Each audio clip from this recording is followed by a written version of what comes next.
Уважаемые гости, здравствуйте! Рады вас видеть. Сейчас мы подключаем наших удаленных гостей. У нас собрались наши московские участники, представленные в Москве, но в целом у нас сегодня будет совершенно замечательная география, и Аляска, и Якутия, и Москва, и Санкт-Петербург, поэтому я надеюсь, что наша дискуссия будет, безусловно, интересной. Сейчас у нас небольшая техническая пауза, мы подключаем перевод. В ходе мероприятия вы сможете переключать дорожки и пользоваться синхронным переводом. Если у вас будут возникать вопросы в процессе, то, пожалуйста, вы можете направлять их в чат, который вы видите в своем в своем окне. Нам вопросы видны, мы по мере возможности будем это, естественно, делать. Сейчас буквально несколько минут, и мы начнем наше мероприятие.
For our foreign participants, I would like to welcome you at our event.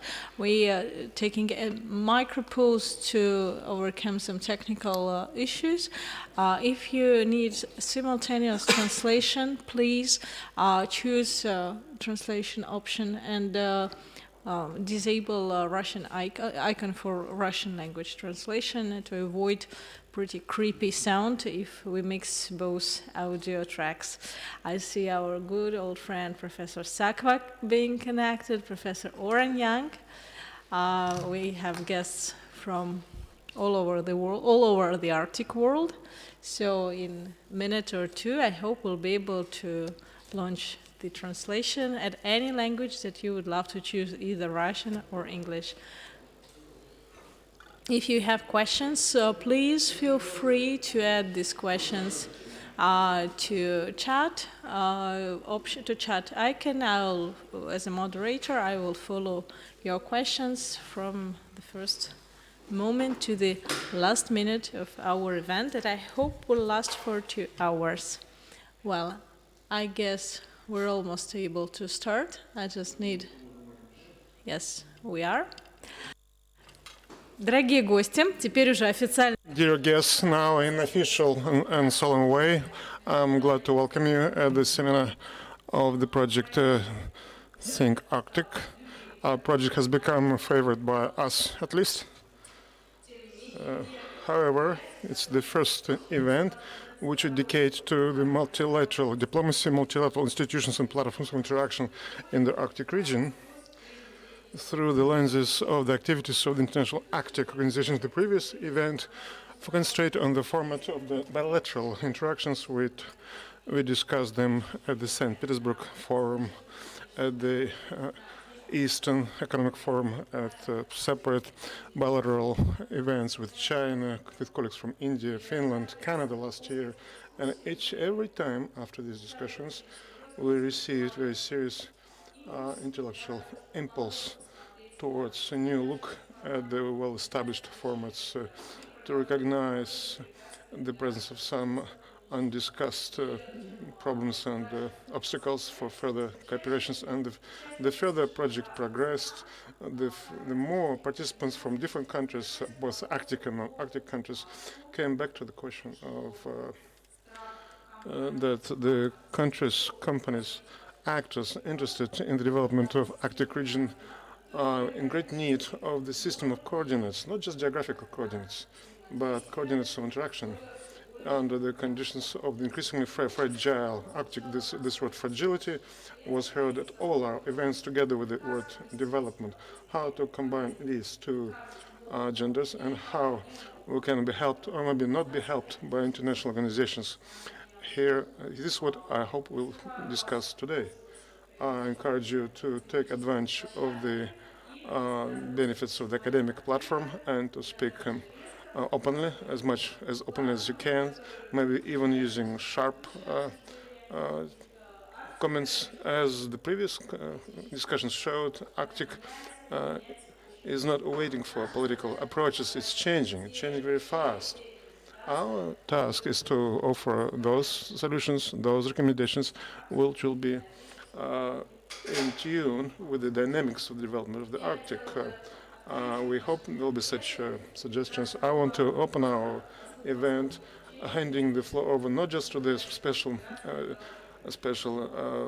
Ambassador Nikolai Kokochirova, but a good friend of the ThinkArctic project with his suggestions, directions, and support for our initiatives that are aiming definitely at the harmonious development of the Arctic and the implementation of the national interests of the chief Arctic countries.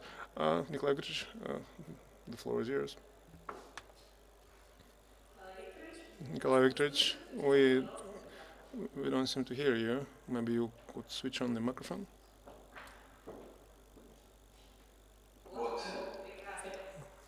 Great.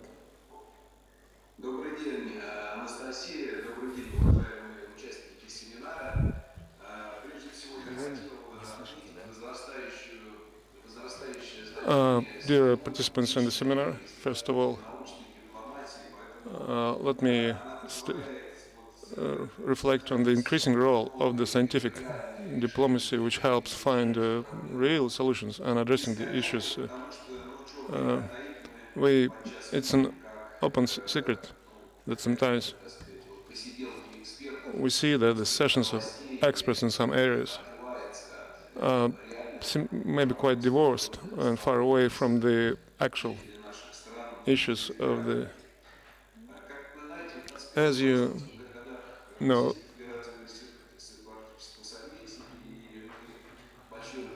in the Russian Federation, we've paid a lot of attention to the matters of the sustained development and ensuring the balance between the development and the growth and prevention of negative impact on the environment. So, accordingly, the focus is on energy-saving advanced technologies in the transportation industry, in construction, and the power sector, including the use of renewable sources of energy. So, taking into account the climate changes, much attention is given to the adaptation of life activities in the context of sweeping climatic changes. One should note that the role of the Arctic region is going to only increase, a fact which is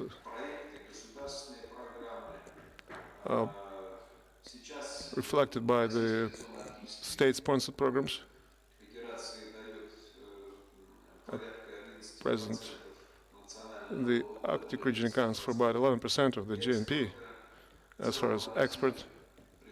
On the whole, Russia accounts for about 70% of the entire economic activity within the Arctic region, which is why I'm interested in preserving the Arctic by way of keeping peace and constructive interaction. Despite the complicated international situation, the Russian Federation continues to follow the path of ensuring the economic development of the Arctic region, and of course we feel uneasy when we see that regional stories are put on the agenda of the Arctic Council and the platforms of the Arctic cooperation. But now we've had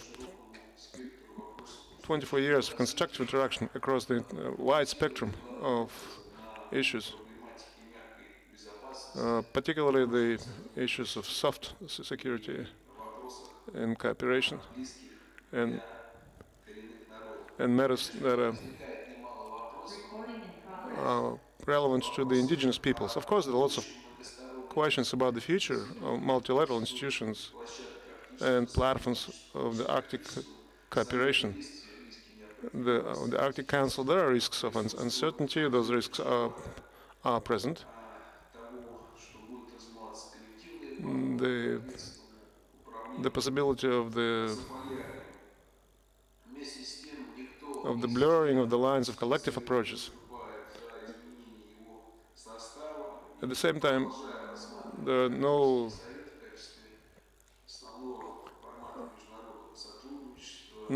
initiatives to change the composition of the Council. So the Council continues to be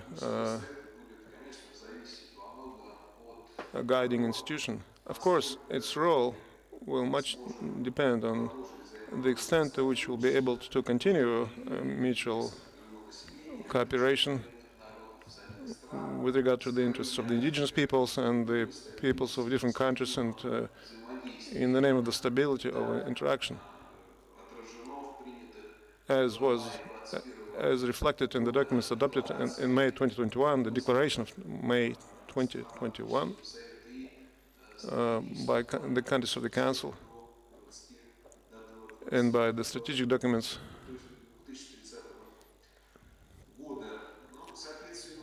envisaging the period of chairmanship until 2023. Russia, being the largest Arctic country, of course, is pursuing multi-vector activities. It's not committed to only one single format, so we favor a pragmatic approach, and we believe that the multilateral formats should not exclude bilateral dialogues and bilateral interactions, which could be more concrete and more feasible as far as a number of issues.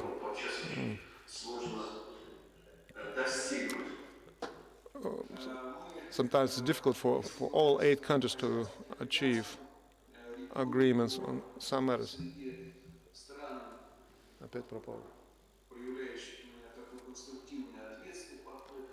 So the activities of the countries showing constructive approach. Maybe we should single out in this regard the approach of our Chinese partners. Of course, the northern regions hold huge potential for international cooperation in terms of new threats, but also possibilities for the developments of the structure of the cargo transportation, as well as implementation of gas and oil projects. In majority of cases, the difficulty of the issues and the multiple factors of those issues, they do require joint efforts and financial, technological resources.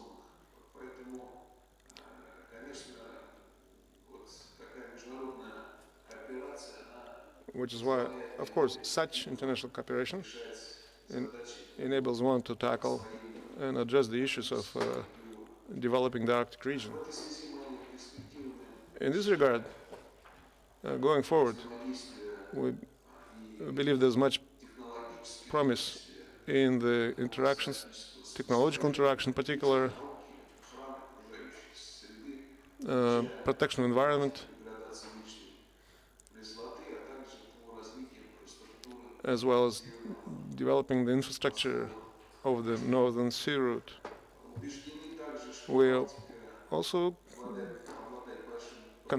convinced that the Arctic holds great potential as far as contributing towards global transition. There are all the necessary strategic important resources there and materials, innovative conceptions, and of course transportation solutions which going forward might help reduce the anthropogenic pressure on the sea cargo routes, which will remain the most ecologically friendly, least costly mode of transportation of cargoes.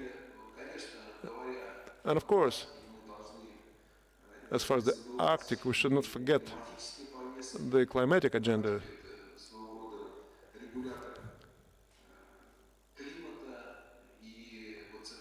The climate of the Arctic and the preservation of the vulnerable Arctic environment, its diversity, of course, assumes particular importance. So scientific cooperation at present, in terms of developing the region and the pace of such developments, it's as crucial as ever, as it helps to ensure taking into account all the challenges and factors, minimizing risks and increasing efficiency of operation in the Arctic region, of the efforts in the Arctic region. So, as far as Arctic science and research that helpful технологические in finding technological breakthroughs and new solutions у нас in this region. с азиатскими партнерами открытый диалог, And we have a well-established open dialogue with our Asian partners. консорциум A consortium has been set up азиатских with the participation of our Asian partners направленный на изучение with efforts aiming at researching the Arctic region. Надеюсь, что And I'm hopeful сегодняшний that потенциал our potential today может найти will help us find ways and pathways эффективного of most effective использования того use of that potential, которые у нас of those possibilities имеется в арктическом which we have in the Arctic region. рад познакомиться с теми рекомендациями So I'll be glad to на работу familiarize myself with the recommendations and new developments события в ходе данного мероприятия. that are being suggested. Nikolai Viktorovich, thank you very much for your extensive report and your suggestions. And one particular thought that I would like to dwell on, you mentioned that Arctic is very important, not only as the region, as we say, the development of Arctic, which of course is important, but Arctic and its development, it's also a necessary condition for the possibilities of the development of these countries and regions all across the globe, because Arctic is extremely rich in region, extremely rich in resources, and the role of the Arctic in this context is only increasing, despite its increasing fragility. Also, take advantage of this opportunity. I would like to put a short question to you. Can we actually hope that after the completion of the chairmanship of Russian chairmanship, Russian Federation will continue to initiate a wide range of international projects in the Arctic region, maybe in promoting the possible idea of a new consortium set up in Yakutsk, or maybe joint technological studies aiming at least the accurate assessment of those changes which are occurring in Arctica today, and who might be the most desirable partners there, which organizations you see as most in demand after the completion of our chairmanship.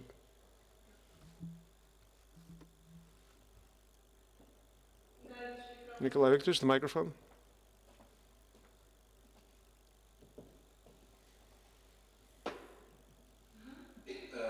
Очень интересный вопрос. Very interesting question. Вы знаете, вот та непростая That между fairly она заставила нас challenging максимализировать external political situation has forced us to maximize our internal resources. у нас Yes, now, unfortunately, научное сотрудничество. we effectively our scientific cooperation has Россия, ну, самая крупная страна. has been disrupted, but we are, being the largest country, we possess certain Решений, которые competences приняты рядом стран, в том числе в области науки. accepted by a number of countries, including those in the area of Того, чтобы использовать science and scientific research. So to utilize the resources о создании системы мониторинга and those capabilities, мерзлоты. we're talking about the system of setting up a system of monitoring of the permafrost, Эксплуатацию самодвижущей платформы also the Северный полюс, которая exploitation of the platform поступила Northern Pole, уже передает нам which has already become operational and transmitting data to us. Вчера в Якутске Yesterday, был создан консорциум in Yakutsk, a consortium was set up для изучения aiming at значит, Арктики, studying the Arctic, and который тоже имеет востребованные with a number of partners наши работы, who компетенции. В апреле в Томске who need our work, our competencies. проведение In the month of April, многостороннего консорциума we have plans for setting up multilateral consortium центров науки. of think tanks Мы and experts. идем прагматизма, So we're following the pathway of pragmatism формирования и продвижения and соответствующих envisaging, инициатив. formulating and promoting Появляются appropriate initiatives. государственные университеты, And such initiatives do которые проводят come along, the government and the universities. Our seminar today is being case in point. So we're witnessing the movement in terms of competencies. Of course, all those areas people don't wait for instructions, they're actually offering solutions and asking questions, and we're welcoming this. New initiatives will emerge, new formats will emerge. And so that's the innovative pathway that we're following. Well, thank you very much, Nikolai Viktorovich, colleagues. We've had a very detailed welcoming words, and Nikolai Viktorovich, we're very appreciative that you found time for us. You always find time for the ThinkArctic project that the Higher School of Economics has been lucky enough to implement with Roscongress entity. I really like the words of Roscongress is building trust. This, I think, is what we've been engaged in our fairly big Arctic platform. I would encourage the speakers to stay within the time limit of 7-8 minutes. We want to have time for questions because we have participation of colleagues from different countries as well as some of the brightest young researchers of the Arctic, whom I'm sure will have questions too in the course of our discussion. Now I would like to give the floor to Professor Richard Sakul. Professor Sakul, you're well acquainted, you're much loved in the Higher School of Economics as far as the issues of Eurasian studies and Russia's external policy. How does the Arctic fit into all this wide range of issues and problems, and what can be done to make the range of those issues less of a problem? Thank you very much. It's a great pleasure to be with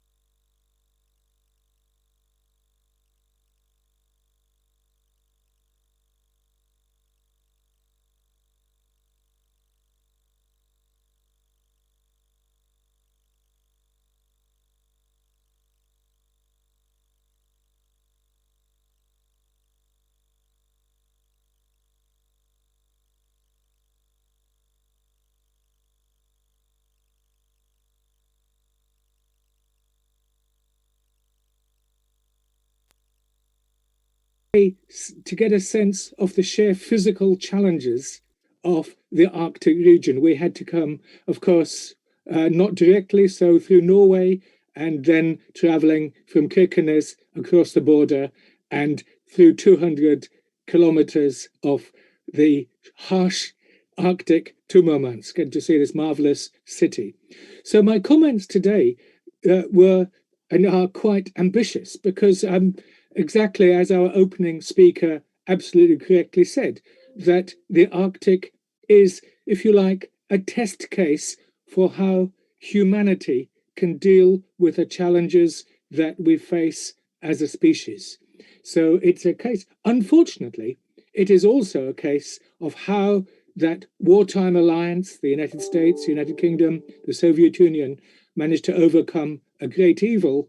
And then today we are again in a Cold War and in a conflict situation. My point of departure is, if you forgive me, the opposite of the Marxist one. I will start with a general and then move to the specific. And my general position is, how can we understand how we got into this position for a new Cold War, new confrontation, new dividing lines within the Arctic itself? As we know that the other members of the Arctic Council, the other 7 members, are refusing to work with Russia under its chairmanship. Clearly a major blow to common endeavors and common work.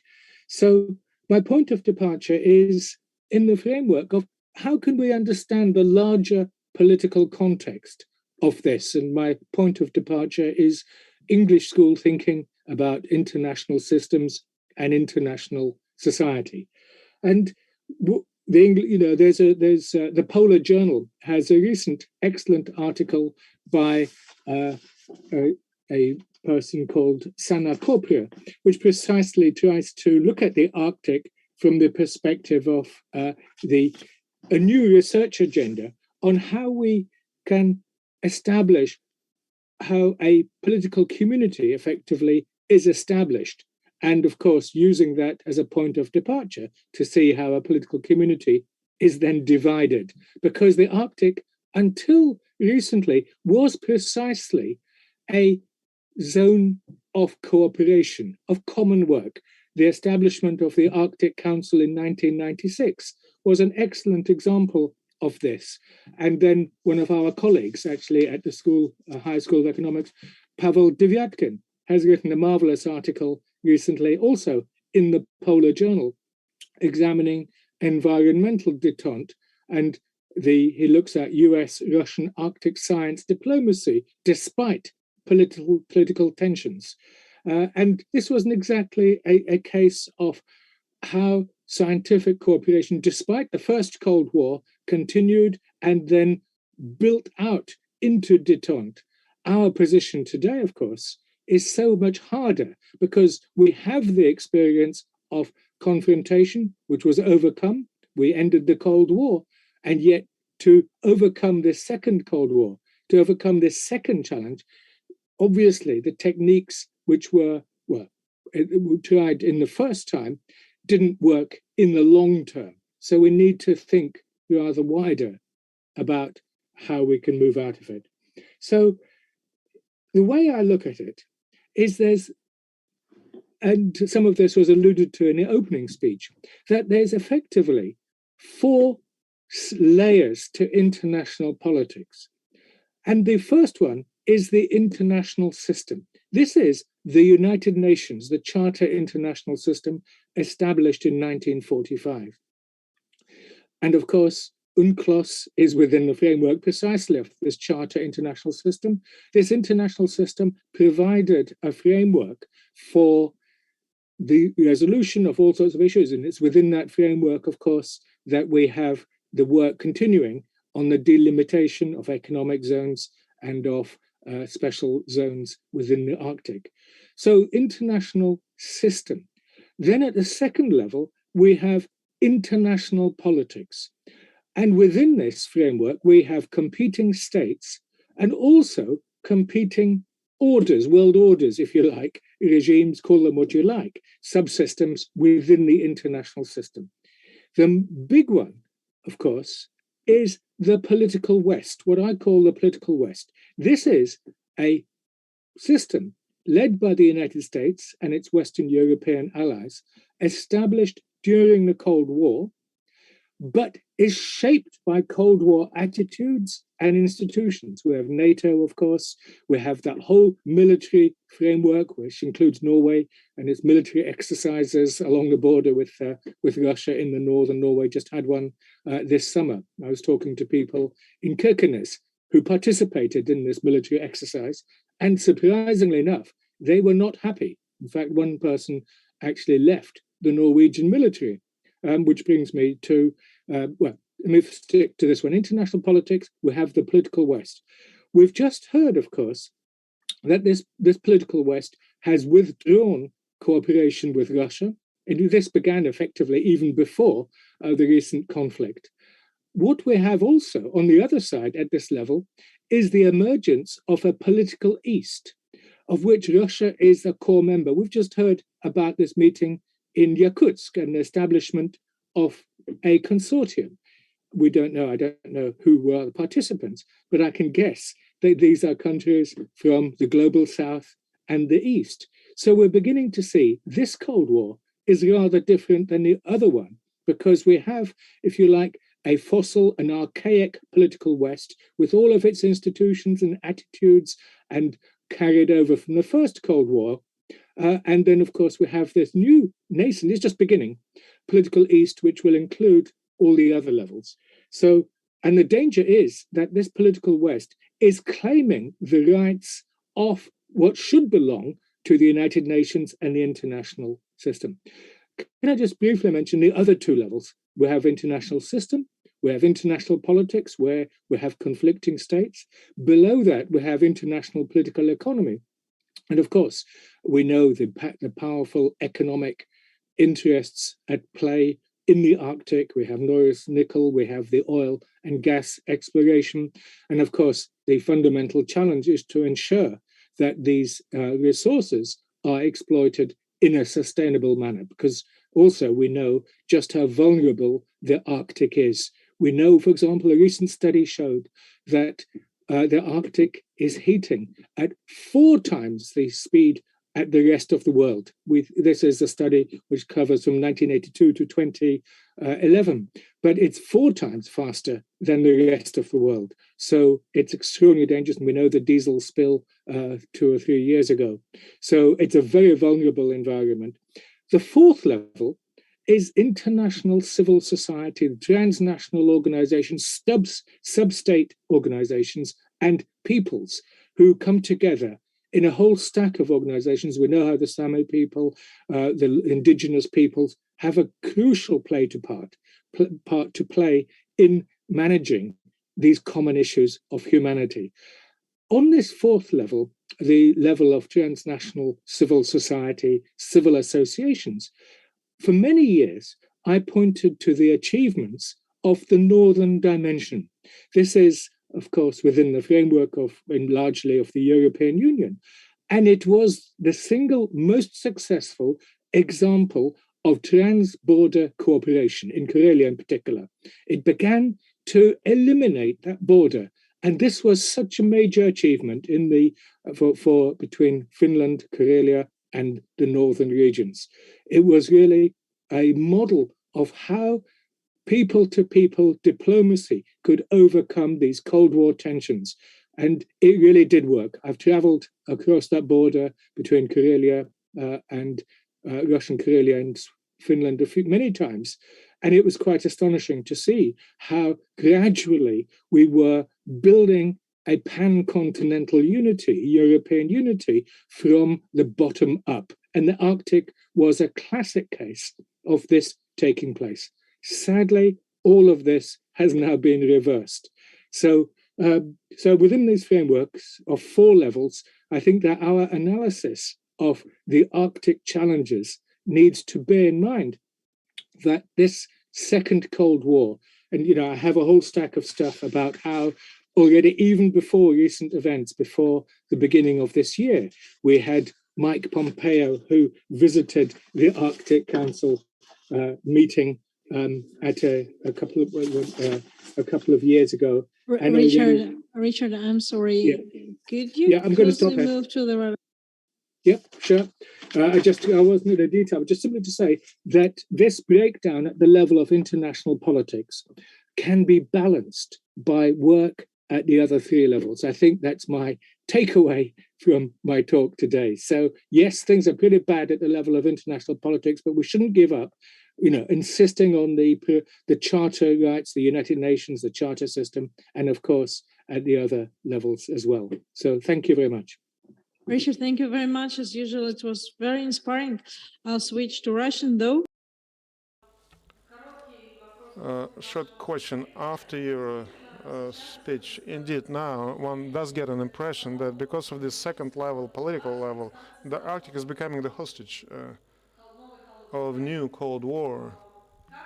What do you think? How much time it may take? Maybe kind of provocative question for the Arctic to become not a hostage, but to become a game changer for the Cold War. Can the Arctic become the game changer? Precisely a hostage of this larger conflict. It's a hostage, of course, which may, like so much in this conflict today, boomerang, because the Arctic itself is changing the world and changing humanity, given rising sea levels, given what's happening in Greenland, given what's happening elsewhere, quite apart from the development of the Northern Sea route, which could change global patterns of trade. I mean, obviously a long term. So, but your final question, so definitely I agree with the first part, exactly what you said. How long? Well, unfortunately, I think that what is so absent today, and why I really need to work on, is the absence, for example, of across the world, genuine peace movements, peace and development movements. We had the non-aligned movement before. I actually think that we're talking at least a decade long, if not decades long, development of the political East. But this political East, which Russia will effectively have to be part of, is only one level, because Russia obviously remains culturally European. But this political East can offer a model of sustainable, cooperative, sovereign development.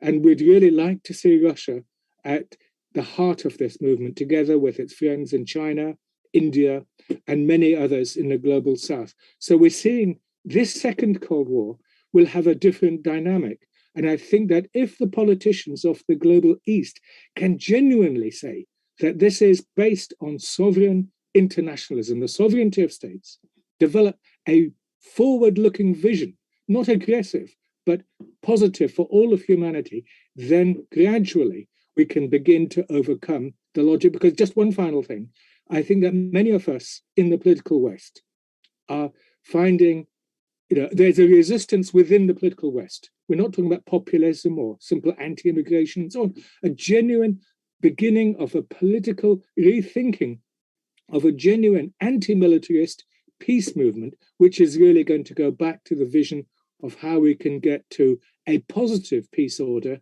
rather than a negative peace, which we have now, simply the absence of war, a positive agenda. So a political East based on a positive peace agenda. And that'll take a long time, but it can and indeed must be done. Thank you very much, Richard. Wish you a nice appointment and fix Thank the you. date for next appointment with us. Большое слово Сергею Михайловичу. Thank you very much. I'd like to give the floor to Sergei Mikhailovich Nikanov, Director of the Center of the Economic Issues of the Development of the Arctic, professor and expert in the Sustained Development and the Project Office of Development of Arctic. Your positions quite optimistically combine economic issues and the Office of Development.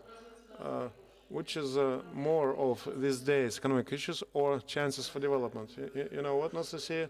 First, thank you very much for the invitation to your platform. I'm very pleased to be here and to speak here. But you may be expecting from me some positive comments. I think I will speak not so much as a classical pessimist, but as a realist. So let's take a look at what actually has been happening to get a sense of which way to head. I will dwell on some issues, and in some ways I'll be maybe making reference to those, to some of the statements made by esteemed Nikolai Viktorovich, if he's still with us. Nikolai Viktorovich, he is following our work very closely. So first, I'll mention a few points to try and cover a wide range of matters. First matter. I think the Arctic needs a new economic model, not so much even the model of green development, green economics, but the blue economics. Blue economics is somewhat different model, but I think it's going to be much softer and more effective. And it's needed for people who are living on the coast, in the coastal regions, because if you look closely at all the elements, indicators of the green economics, then we realize this system is very radical for the Arctic and for the regions overall, not just for Russian regions. It's not suitable. That's my first conceptual belief.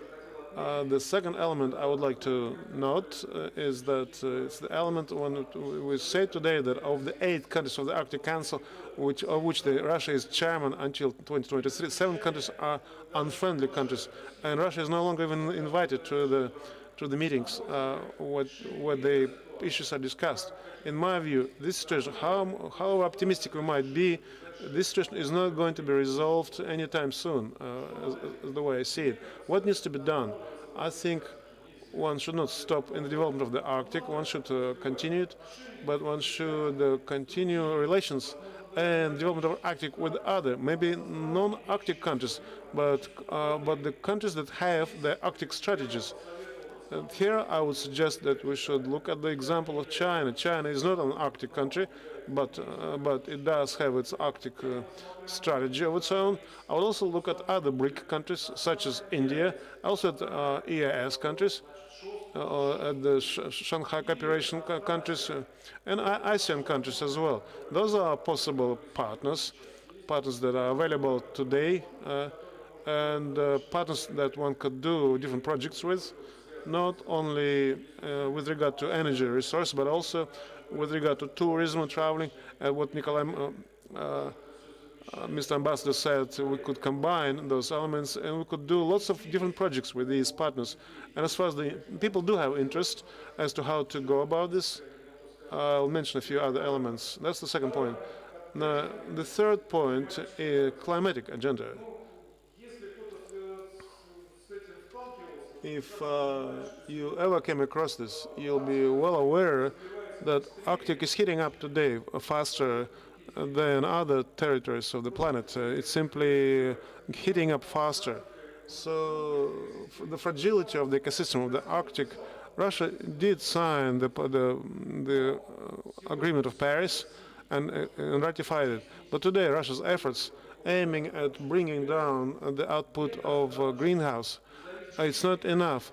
4 independent agencies recognize our strategy of low carbon development of Russia until 2050 as giving it unsatisfactory grade.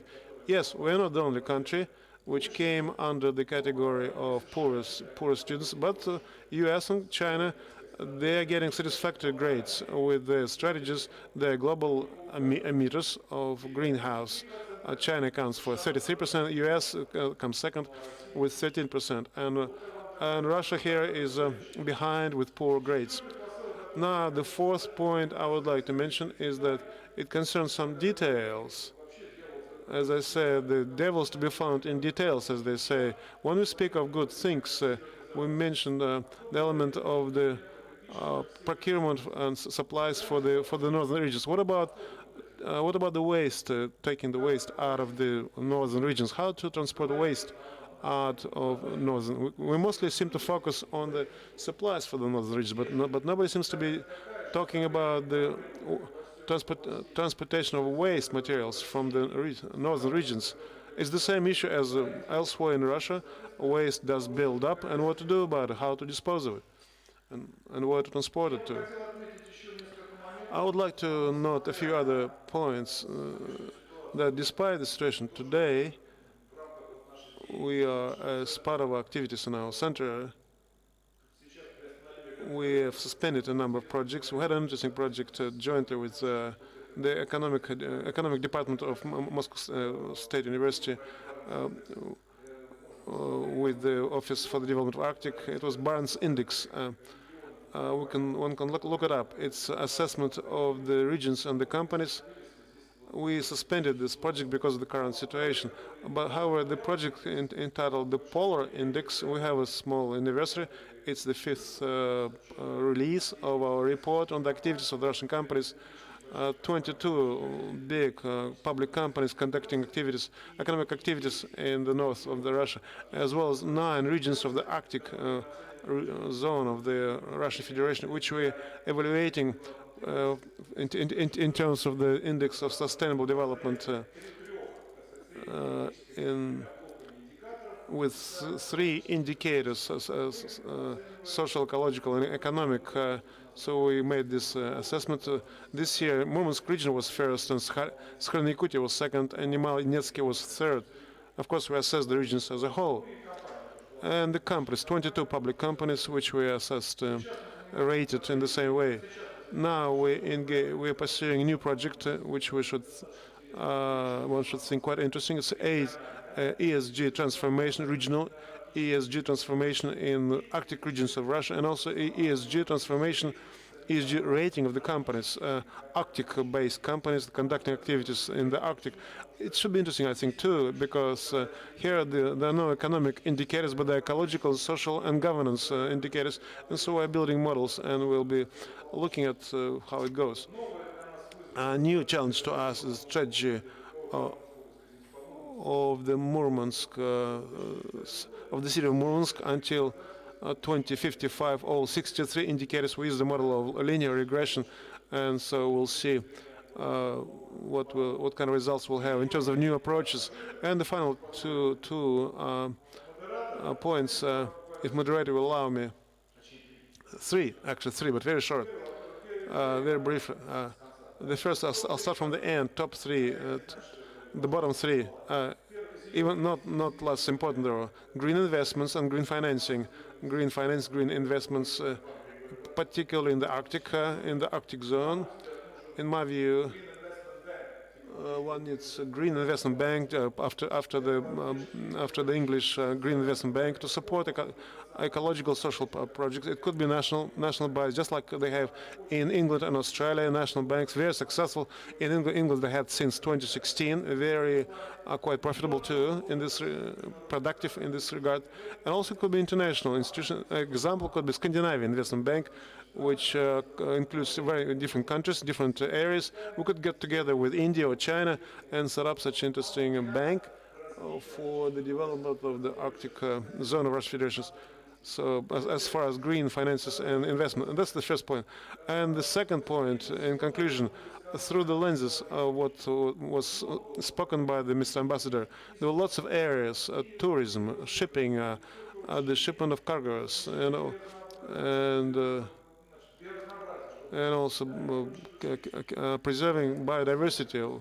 Let's look at this through the prism of improving living standards of people who are permanently residing across the territories within the Arctic zone of Russia. If all these issues can be looked at through such lenses, it will look quite different. It's just different set of goals. We tend to look at those things from the standpoint of economics, social, political aspects, or ecological aspects. But let's look at this through one lens, namely improving living standards. I'm concluding the final third point, which is a concluding point. In my view, it's transformational. It's a simple approach from SWOT analysis to different set of goals.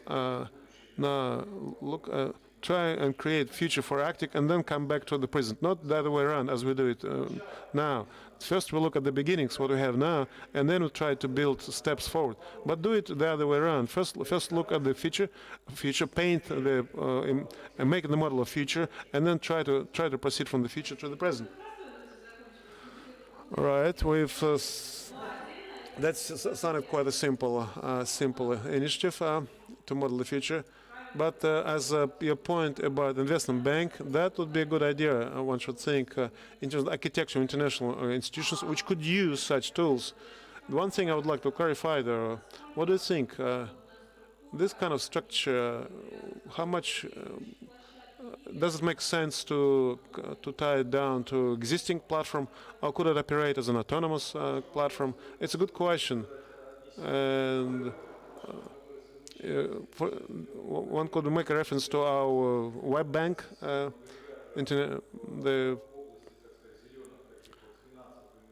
foreign trade bank, which combines different kind of investments.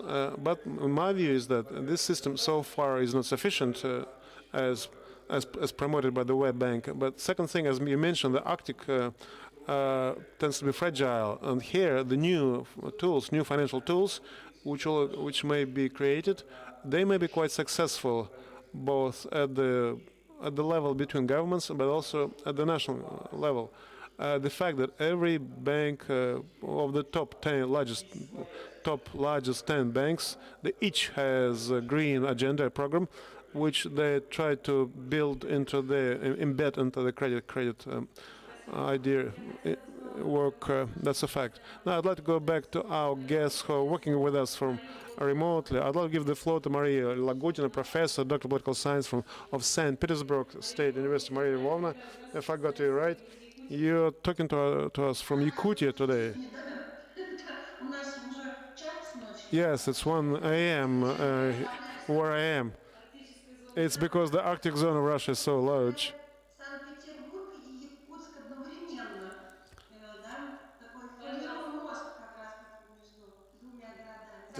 So it's like a bridge between Yakutsk and St. Petersburg. Thank you very much for your invitation.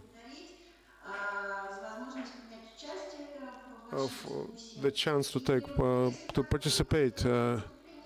If you allow me, my comments will be not in the form of reports, but some reflections.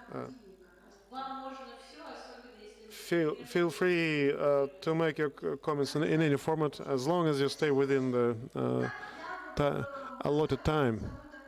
So the task I set myself was to reflect on the consequences of the events which took place earlier in this year, as far as the Arctic and the regional situations, in terms of the events taking place. Of course, maybe it's too soon to make conclusions, because we're still in the state of transition. But there are certain reference points, so we can make some conclusions in terms of possible scenarios to pursue. So, my first comment, as far as the systems of regional governance, it's obvious that the events and consequences of these events, particularly the consequences, affected the institutional cooperation in the Arctic, official contacts and ties, particularly say, between Russia and other countries. And here, the first question that comes up is what are we to do? It's obvious that we need to look for new platforms which could maybe serve the role of platforms and helping dialogue, which is needed by our countries. And so during this period of transition,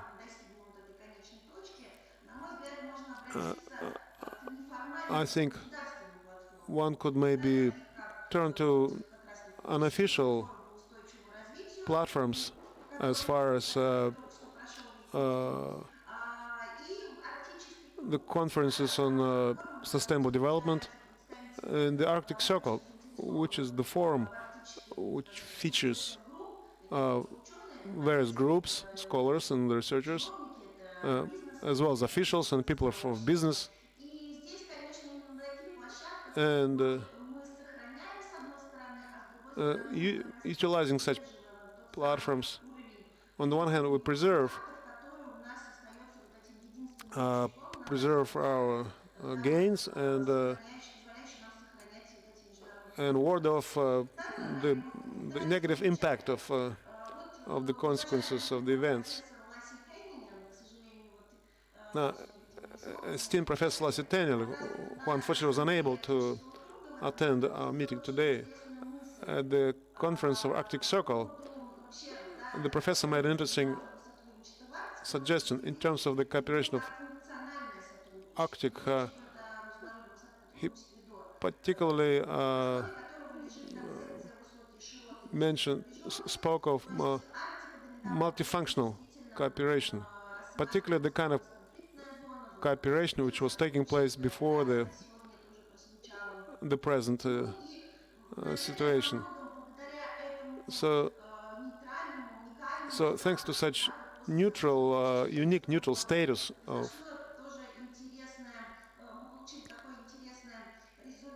of this, very interesting results were achieved. So it was possible to preserve this work from the following the consequences of 2014, and besides, the Arctic Circle assumed some of the functions of the Arctic platforms which featured in the United States. So following up,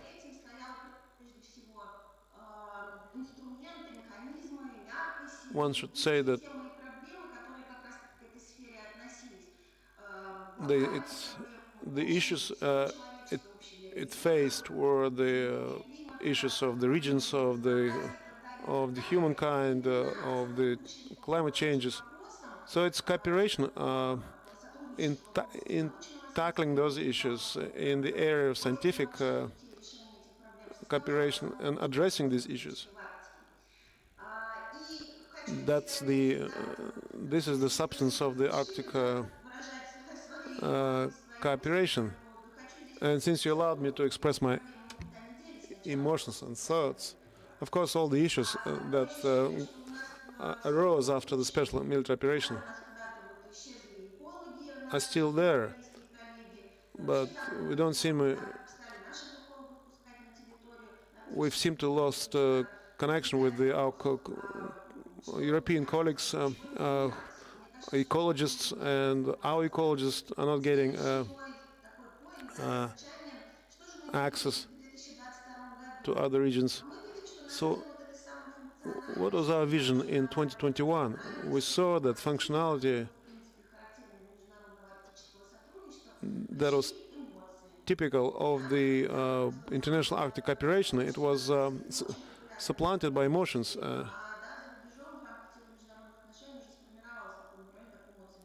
Particularly in other countries, in the sphere of international relations, those emotions took shape,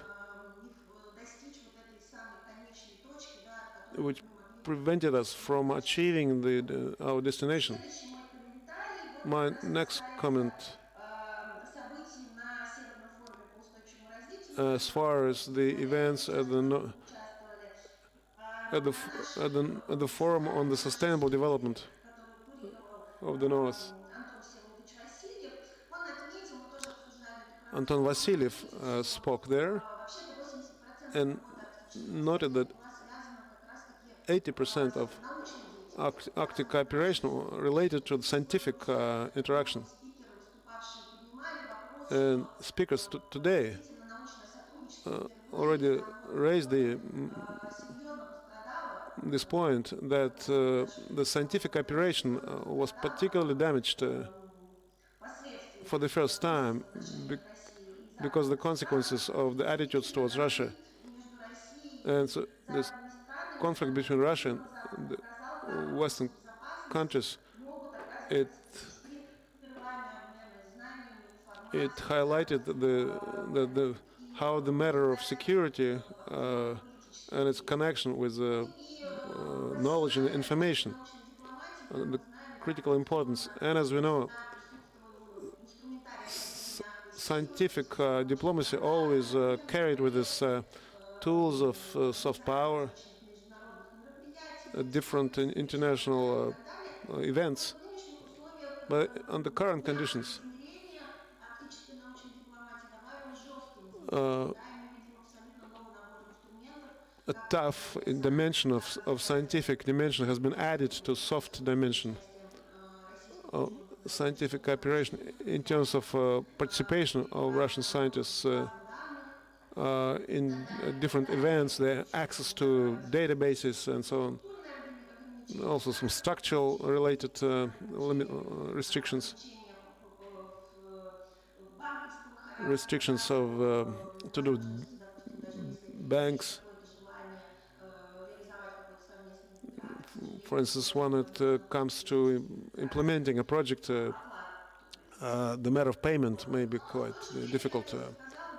At the same time, as I mentioned,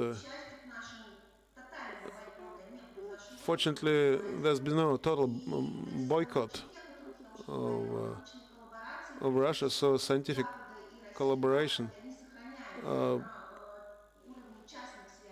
in terms of private connections between scientists, this cooperation continues between individual scientists, and there are lots of articles in the West, in the foreign publications, both by foreign and Russian authors, calling for preventing total boycott of Russia, which reflects the understanding that it's not possible to exclude Russia from all these ties and connections. And one of the Indian colleagues, Professor Manipuri, suggested continuing cooperation with Russia in areas such as biodiversity because even though the results of such activities could be products of dual use. And I came to this interesting conclusion. Today, we spoke a lot about the roles of Arctic countries, but it appears that isolation of Russia from the international community by other 7 countries may lead to the increase in the role of non-Arctic countries.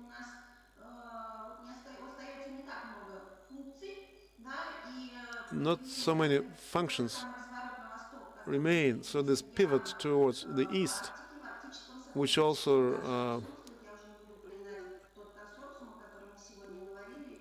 takes place in the Arctic area. There is certain irony in that, because until recently the policy of the Arctic countries was quite controversial, because there were some attempts to limit the involvement of other countries. But the situation is changing. So we're talking about the institutions, regional levels. So it's clear that many people are coming to this kind of conclusion, that in terms of alternative to the system that was set up before, sometimes regional organizations might be more necessary, more useful. And so there's not so much need to set up any new institutions, it just to give more play, more room for the existing alternative institutions.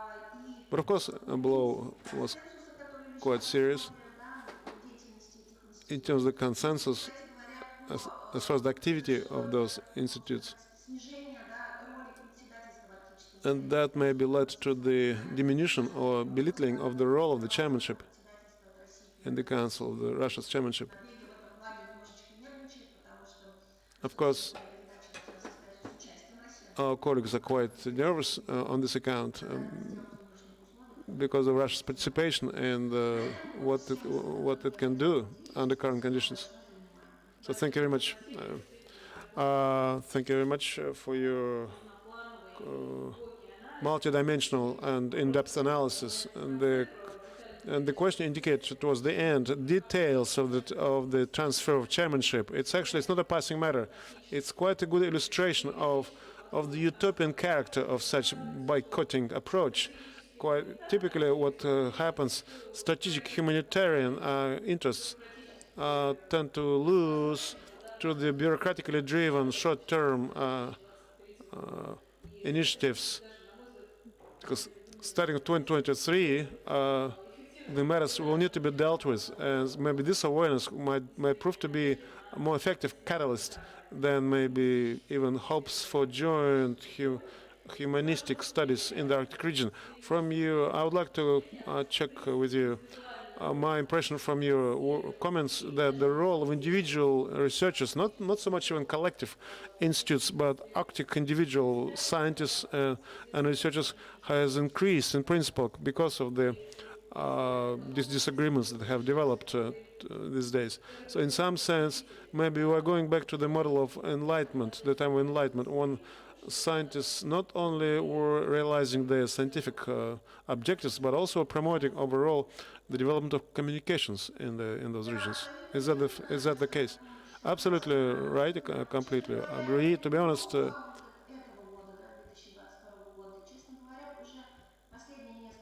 last few years, my colleagues and I, it's not just this year, but last few years, my colleagues and I have been feeling increasingly as more as individual scientists and researchers in terms of being able to come to terms. And now, as we see the disruptions of institutional ties that you spoke of, so all the projects at the institutional level now have been disrupted practically. Even though, when you look at, it's not always as clear-cut as that. And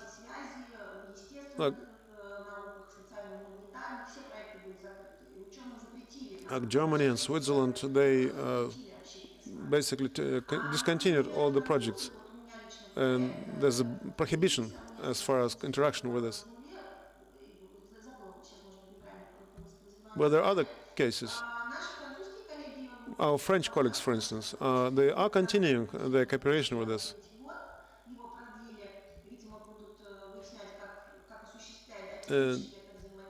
Now it's a question how to practically go about this, but the fact is that it's continuing. So what I'm saying is the situation tends to vary. Another important point.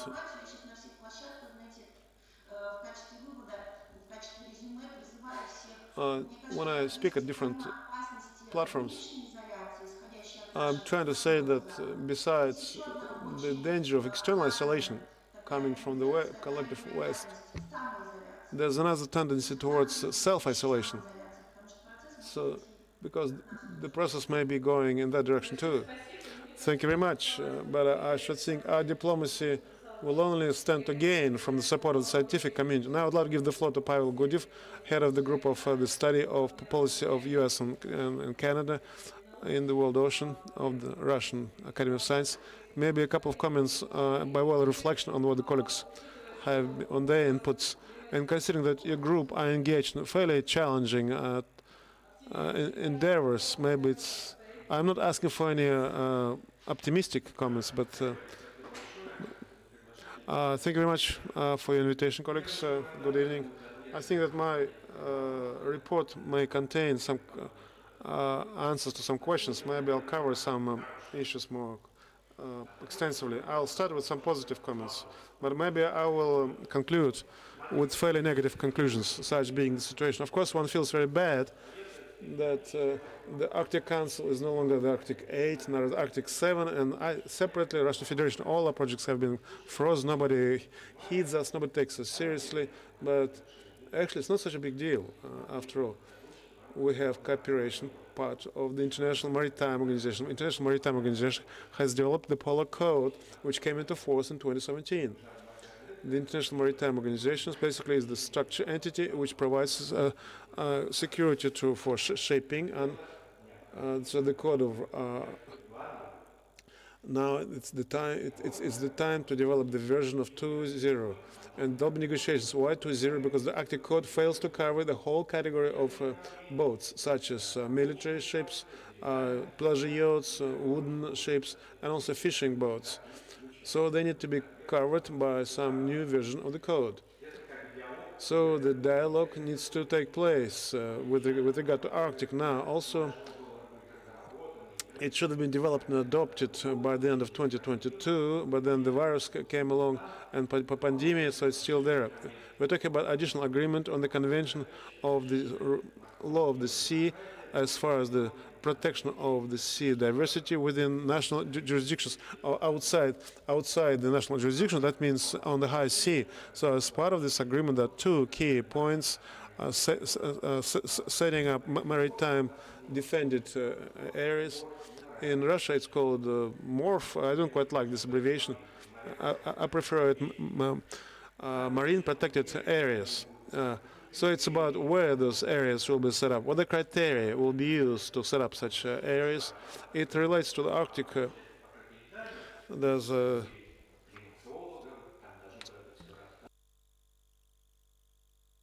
according to the specialists in the climate, there'll be new regions because of the melting of the ice. So there'll be some mechanisms and criteria. So the Russia will have to be engaged in that. And the second matter being considered is by demarcation access to genetic resources. Most valuable genetic resources are the materials of the polar regions. There should be separate mechanisms. Of course, Russia will be engaged in that too. So one shouldn't feel too bad about the Arctic Council closing down and leaving us outside in the cold. Let's take one case.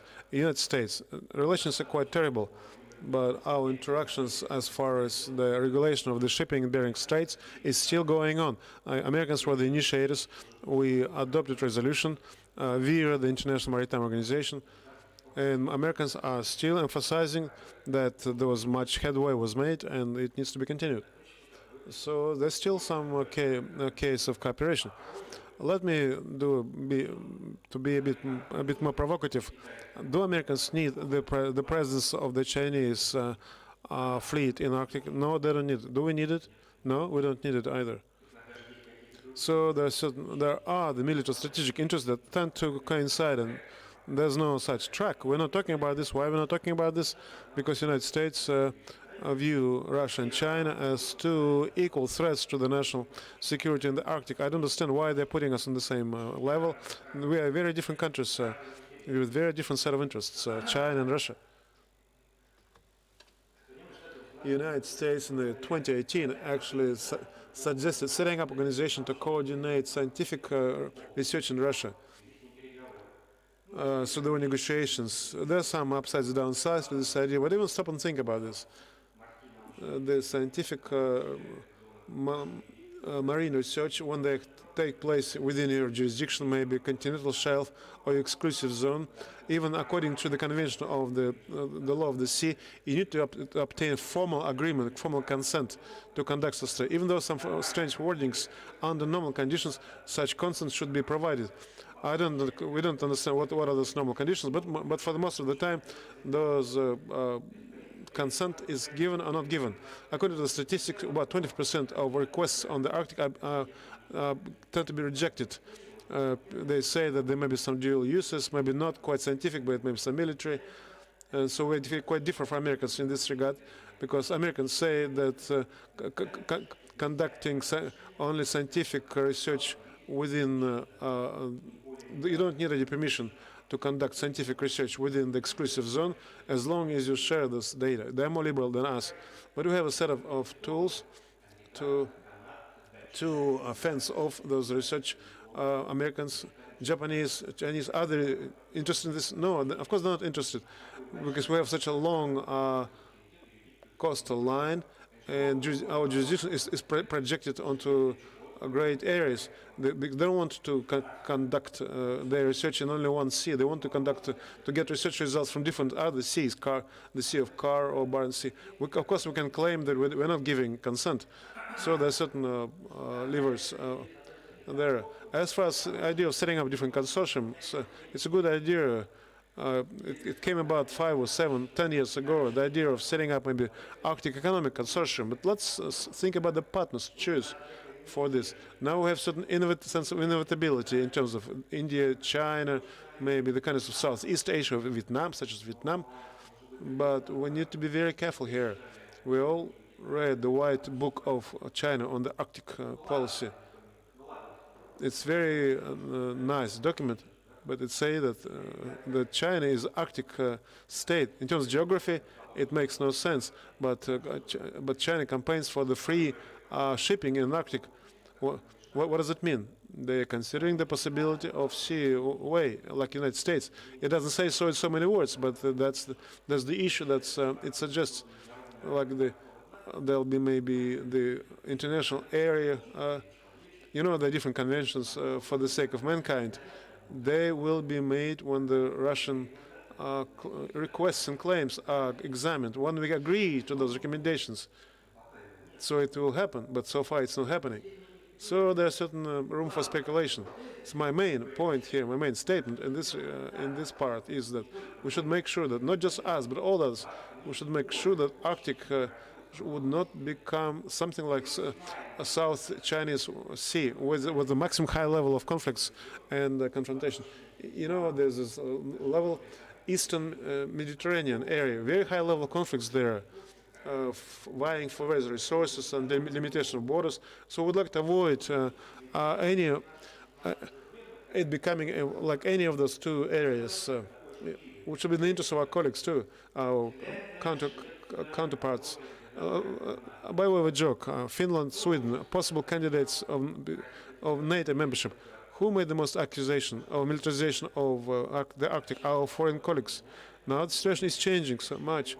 Of course, the Swedes and Finland. they're washed by the Baltic Sea, not by the Arctic Ocean. But we'll have the presence. Who is actually engaged in militarization of the Arctic? Russian Federation, or maybe the joining, the accession of Sweden and Finland to the NATO? So the second part, colleagues, this was the more optimistic part. I do apologize. You will keep hearing that Arctic is the zone of peace and cooperation, the zone of. That was the titles of books, articles, publications, and the conference. You remember, Arctic is the territory of dialogue. Is it the case or not the case? I don't think from the start we shouldn't have deceived ourselves, like we were trying to engage in wishful thinking. Arctic always was the place of contradictions.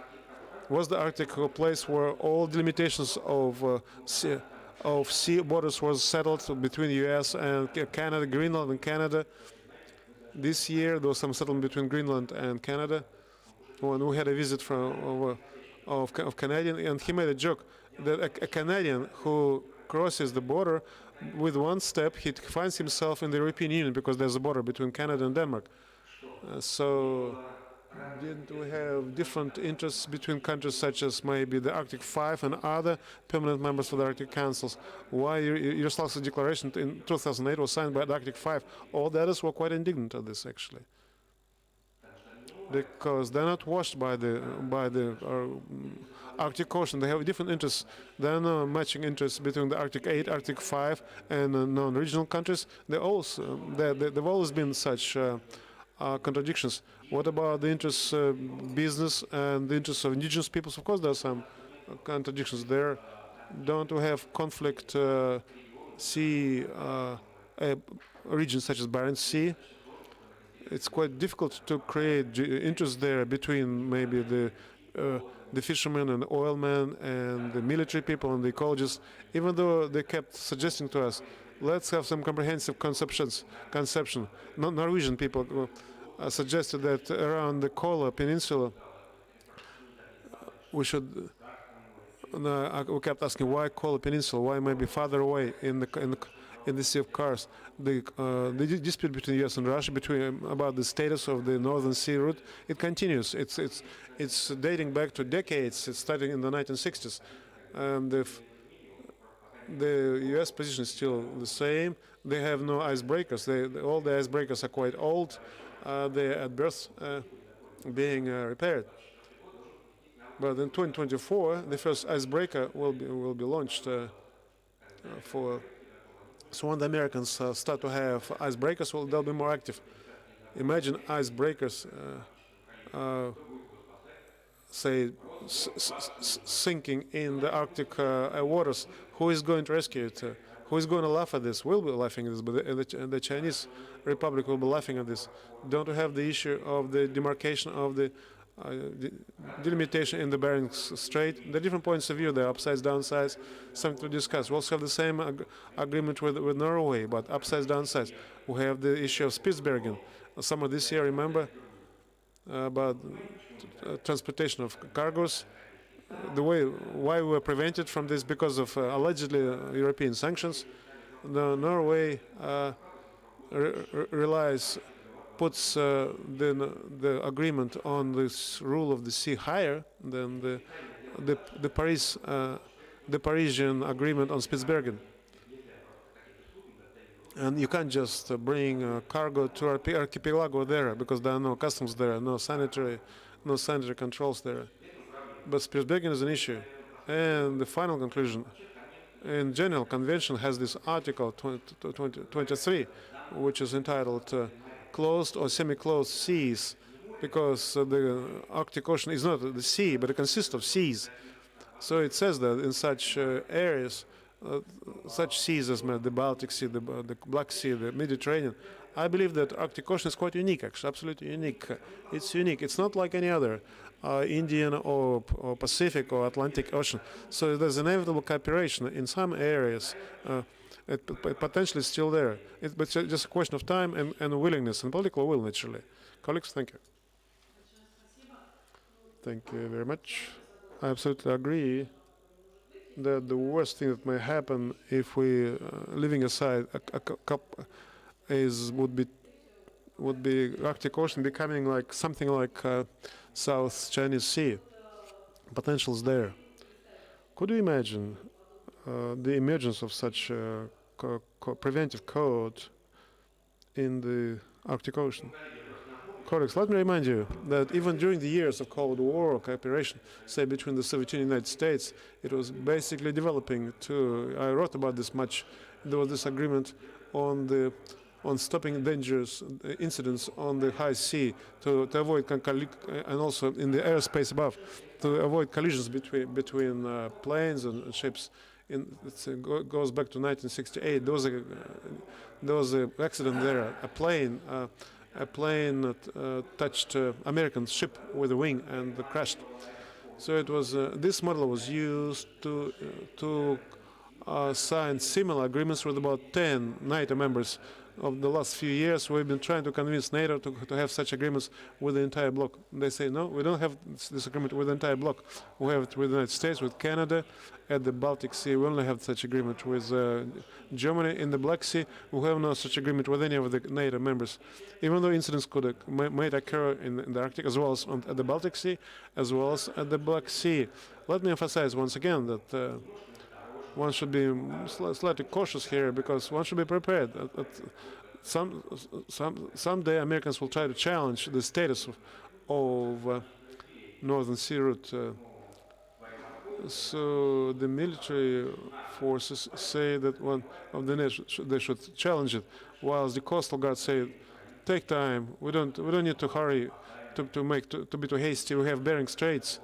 But let me emphasize, as soon as they have icebreakers, they will like to launch new program. So we need to be aware that it's not because the Americans are very bad guys. Of course, they're bad guys, but they implement this program not just with regard to their opponents, but also with regard to their allies, with regard towards Japan, Taiwan, South Korea. They don't care really. They believe if you violate something in terms of the international law of the sea, then we're gonna make a protest diplomatically or maybe sea maneuvers, because they're acting like big global sea maritime cop. In some cases, good thing as far as the South Chinese Sea, but in the Russian Arctic, it's going to be a bad thing. We need to be prepared. That's right. No, thank you very much, Pavel Andreevich. Now I'd like to go back to our online participants and give the floor to Yuri Valerna Zayke, head of the International Department of the Federal Research Center, Kolsky Scientific Center of the Russian Academy of Science, and secretary of the International Scientific Initiative of the Arctic under the International Arctic Scientific Committee. Would you share your insights, maybe concerning what have been spoken, and also the topic of our discussion today? Welcome. Good day, colleagues. I hope you can hear me well. Yes, we can hear you very well, and we can see you too. Thank you very much. Thank you for your invitation. It's very important to speak on this on such a relevant and topical theme. It's very interesting, a promising dialogue. I'm also in Irkutsk now. We are on the eve, on the cusp of a historical event, which is the signing of agreement on consortium, Russian Asian consortium. So I'm hoping that Let Nikolaevich will speak more of this in more detail. I want to say that this topic, for 15 years, I've been working in the area of international Arctic dialogue, and so it's part of the activities of the International Scientific Committee. So it's very important event, and we've gained a lot of experience. So we can talk about different scenarios here. And now I'd like to start from something quite current, a few points to make. Some of the points you mentioned, the architecture of the international Arctic organizations, as was mentioned, there are different scenarios to pursue dialogue. We need to be aware overall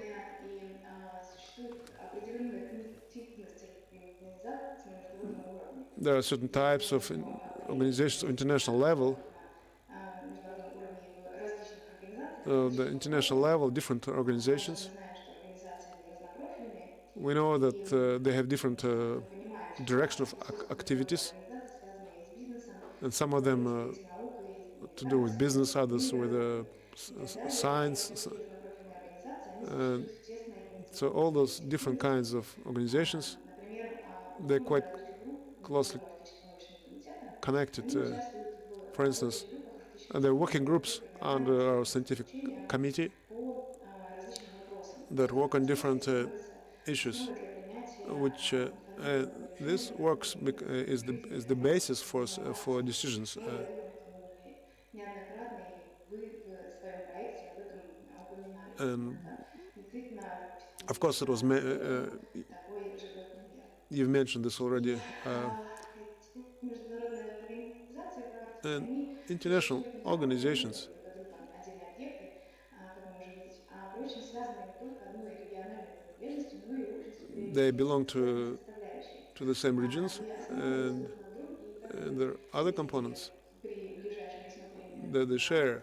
So when I look closely at them, взглянуть, то они вроде бы как калибруются друг по другу. you can see that they're different like levels, different Вот этой вот calibration. заявочной сессии, если можно так ее называть, да, когда они декларировали свою позицию по текущей геополитической ситуации. И So with regard to the topic имеет очень важное значение при понимании we're discussing, which is the current situation, current prospects, которые я бы хотела выдвинуть, это and наращивание собственного капитала или потенциала, если хотите. Безусловно, Россия обладает одним из сильнейших научно-технических Russia does have one of the но нам необходимо, во-первых, largest potential, введение элементов долгосрочного планирования, если but мы смотреть из we need long-term planning too. не нужно изолироваться, самоизолироваться. Now, as was mentioned, we should not isolate ourselves. Они не имеют такой тенденции, они, в принципе, And speaking on behalf of my colleagues, возможности продолжения they are thinking not of self-isolation, but of continuing, looking for possibilities of continuing cooperation. международного сотрудничества. И особенно это актуально сформировавшееся в 2022 году This is particularly relevant с реалиями так называемого частичного вакуума this международного сотрудничества, потому что this year under conditions of so-called partial vacuum of international cooperation, мы можем, потому что архитектура действительно разная, и because разные примеры there are different kinds of international architecture and different cases and examples of continuing dialogue. их стимулирование, Regional structures and entities, incentivizing those is quite necessary. в рамках своего исследования по приграничному сотрудничеству в Российской And Федерации, мы знаем, что Россия as from my studies of cross-country cooperation, Россия, как исследуют мои коллеги, она передает опыт и компетенции с внутренних своих границ I know на that внешние границы. Тогда как нам необходимо формировать Russia компетенции на внутренних границах. has been transferring internal competences to the external borders, but we also need to formulate internal competences. Коллеги мы пришли к выводу, So from my conversations with my colleagues, исполнение проекта, реализация проекта, она зависит от прочности внутрирегиональной that и межрегиональной success of research depends on the robustness of regional достаточно, как показывает практика, они есть, research их, в принципе, недостаточно entities, для наращивания компетенций и исследований. and what we have is not enough. И наращивание собственного научного и инновационного So increasing our internal scientific potential, мы будем смотреть на развитие международного диалога it's important in terms of the внутри России, потому что при работе pursuing international dialogue from within, from Russia, то принятие решений в основном базируется на принципе компетенции. because making decisions И нужно сказать, mostly based on the principle of competences. одна из тех организаций, которая до сих пор ведет свою деятельность с российскими учеными, And we have пускай с учеными деятельностью, examples of some of the organizations, of foreign organizations that still continue interaction with the Russian counterparts, вот эти вот составляющие, как говорится, even on a smaller scale. правильных каких-то решений на коллективной основе, оно является составляющей сильного независимого партнера. So making right decisions independently, it's a very strong component of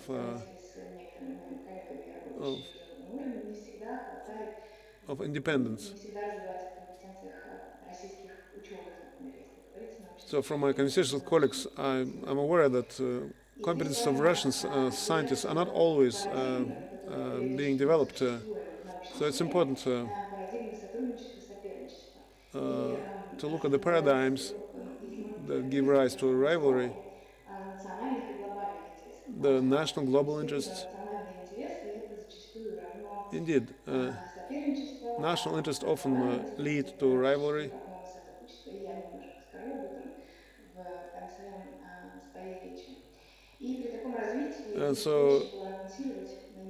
So it's important to balance national interests, because cooperation, rivalry, healthy competition. So healthy competition is a really important component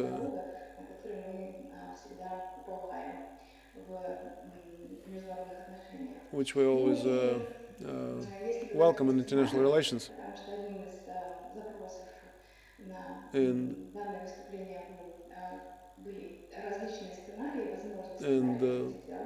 as far as different scenarios, I looked at 3 scenarios of possible dialogue. Each taken separately is likely to be less effective, as opposed to multidisciplinary approach with combining several directions, because those scenarios are likely to complement each other and not so much replace each other.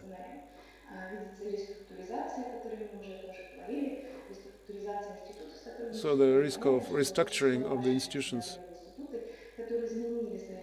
the institutions that are changing the principles of decision making. So after this, of course, they will not be operating in the same way as before.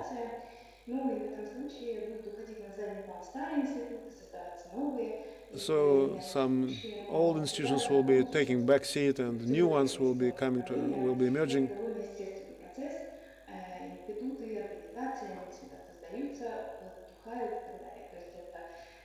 So new institutions are emerging as the geopolitical situation is changing. Another scenario, Elverina, the time is the time factor. Diversification of the institutions and that's one direction. It's important that we are not giving up on the existing institutions either. There's still room for applying competences. So the many years of global experience and international interaction.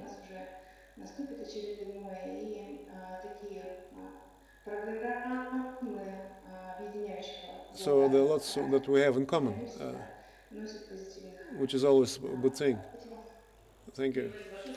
Elverina, thank you very much. It seems to me that we are shaping up here a consensual recommendation quite well weighed. The diversification of geographies, cooperation according to countries and according to the directions of activities of organizations. I have a very short clarifying question as far as your comments. Did I get right that against the background of the latest political shocks, the main mandate of capability remains with functional, not universal Arctic organizations, as far as the Arctic Council as a forum today its activities has been much more complicated compared to the more narrow-based functional organizations, particularly those focused on scientific sphere, or maybe just kind of an illusion. Спасибо большое за вопрос. Вы Thank you very much знаете, for your мне кажется, question. что здесь, наверное, не очень корректная постановка Maybe вопроса, потому что it's not действительно quite организации очень разные, у каждой correct to put the ситуация question this другой, way, ситуация because the особая. organizations are very different. They have different Есть организации, bases. которые, безусловно, превалируют политические факторы, Of course, there are organizations научные, научные with the prevalence of political facts, but also Было отечественное scientifically driven когда organizations. создавался с участием Советского Союза тогда еще, And some of them have long history going back to the times of the Soviet служит Union России как таковая, как создатель and Russia as the founding в перспективе того, что member of произойдет some в organizations. сотрудничестве и так далее, то всегда нужно назреть в корень So и посмотреть, we need to look каким, например, вот at у the Российской essence Федерации, который всем известный, of он these имеет entities, because they национальную tend to differ much from он each имеет other. свою аффилиацию в правовом поле Финляндии. И, соответственно, большинство его решений, принимаемых, There's связано с тем, как for instance, правительство Финляндии. there's one particular entity which is driven by the legal system of Finland. Thank you very much. Now I'd like to give the floor to Professor Oren Young, Honorable Professor of University of California and the living classic, you might say, whose works many of those present students here are learning from his works, to learning how to analyze the Arctic region. What do you think? What's happening today in the Arctic Council? To what extent it's a sign of maybe disruption within the Arctic regime, or is it a crisis which can be overcome and the regime will be transformed but still develop further? But overall, it would be great. It would be very interesting to hear your opinion as far as the subject of discussion today, Professor.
Большое спасибо. Даже не столько хочется сразу Thank you very much. Now I feel not so much like asking questions, but so much to thank you for such inspiring, very detailed comments with very concrete suggestions.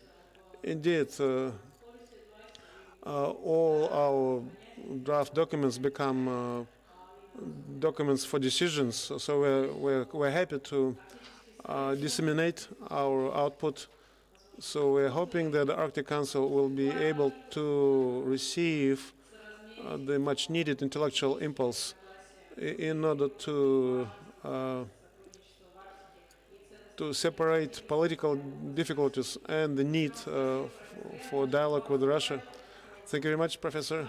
Two more speakers. I would like to give the floor to Vladimir Nikolaevich Vasilyev, the Executive Director of the Northern Forum. Valerna gave us a request to ask you about consortium. Maybe you want to talk about something else, but you Vasily asked us to ask you about consortium. Спасибо большое, Анастасия Борисовна. Конечно, Здесь вообще ничего нету. То все только после там. насыщенных дня 4-го Северного форума по устойчивости воды, So thank you for the invitation, and let me thank you. A very rich program, very emotional comments. And of course, I'm very pleased to speak after Professor Moringa, the person who took part in the first conference, which decided to set up the Northern Forum. We are people who are working in this organization. We are observers in the Arctic Council, and so as far as all the challenges that all the northern organizations have to deal with, and earlier this year we were full of optimism. We had great plans. There were great ideas to pursue. When we talked with all the experts, the prospects for conducting forums on sustainable development summits, everybody was friendly and was very positive.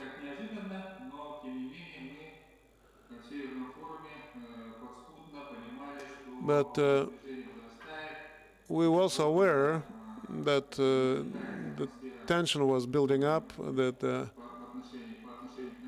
atmosphere was building up with regard to our country. And so the clash of interests suggested that something was brewing, even then. So we were trying to prepare, taking stock of our strengths and capabilities. In the month of March, we adopted a new concept of development for the future, based on the decisions by the Northern Forum in 2019. According to this concept, we decided we should make a sharp pivot towards the east, towards Asia. We realized if the Arctic Council, all the European countries of the Arctic Council,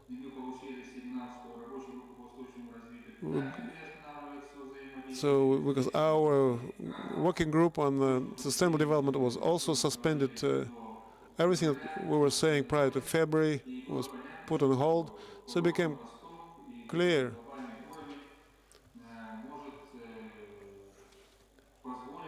that we needed to maintain the global approach, global level, if only to survive. We realized that our universities, our scientific entities, the Arctic University,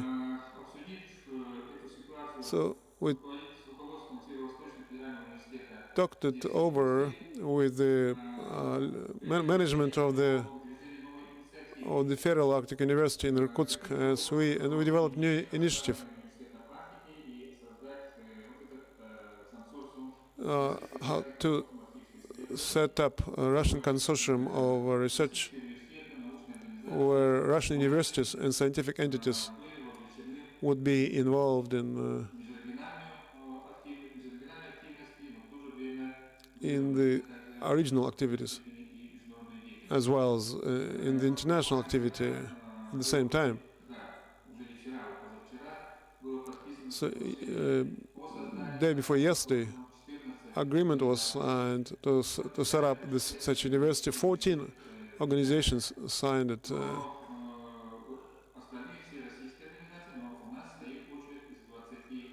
They are Russian organizations, but we have a waiting line of 20 organizations from China and elsewhere. So the number of such applicants is increasing. So we're pleased that this idea of consortium received support, even and by the Russian government, Russian ministries. Even before it was set up, it was awarded accreditation of the Russian ministry. So we were blessed for this work. And in the city of Irkutsk, representatives of different organizations set up this consortium. So they shared their near-time plans, the immediate plans, and we believe that this movement is going to develop rapidly. So I think we hit the mark very well here with this idea.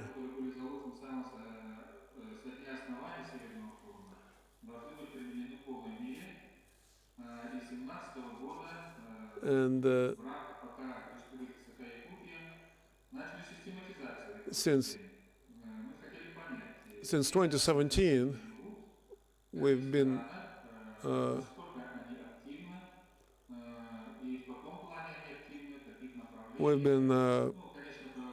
pursuing the study of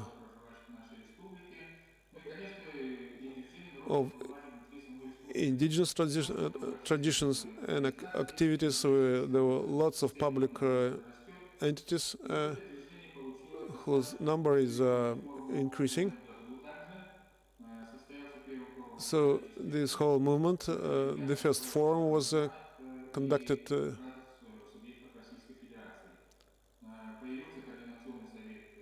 now with the coordination council of fellow countrymen. And it seems to me that this is a good forum for diplomacy. The situation of long pause in European relations, that seems to be set to stay for a long time. So I read the scenarios prepared for this for the meeting today. Scenario number 2 is, in particular, attempts to isolate Russia. Of course, they will fail, but however that may be, there are some vigorous consultations underway. And so I'm not sure that the Arctic Council will be able to assume its efficiency anytime soon, even though preparations are being made by Russia under its chairmanship on December the 9th. We, as observers of the Arctic Council, will be attending consultative meetings, so we're looking forward to those meetings to get a sense what will be the opinions of the observers, what will be the opinions of as far as the chairmanship. We in the Northern Forum have a similar situation, but in a different direction. Our chairmanship is Finland's chairmanship. It was suspended, but Russia did not suspend its chairmanship, so it intends to carry out its program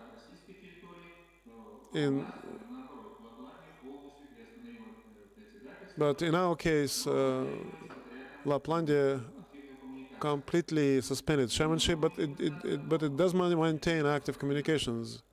В принципе, Микаревич, губернатор Лапландии, впервые в истории And начал конструктивную работу actually, the governor of Laplandia, for the first time, с планировкой began very constructive work. Now we have planning meetings, форума, и мы активно обсуждали, чем мы будем заниматься, so we had active, vigorous discussions as to what we're going to do with the expansion of membership, уже не произойдет.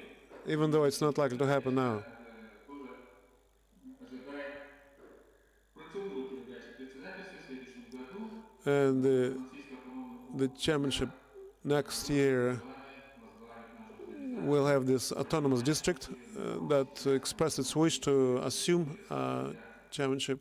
Из всех международных организаций Of all the international organizations of the Arctic, единственной организацией, we proved to be the only organization whose headquarters are actually based in the Russian Federation. тут как вот ваша версия, как говорится, So, немножко противоположная ситуация, чем наши западные партнеры. Но мы so we're in a somewhat better situation vis-a-vis our Western partners.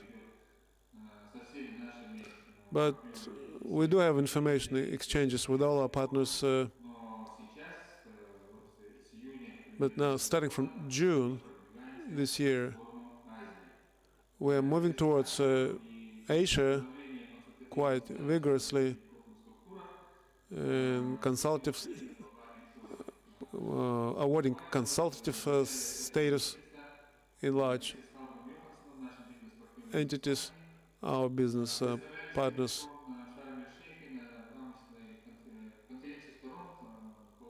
We represented our Northern Forum at the conference on climate changes, but we saw there was not a single session dedicated to the Arctic, and the Arctic was not discussed.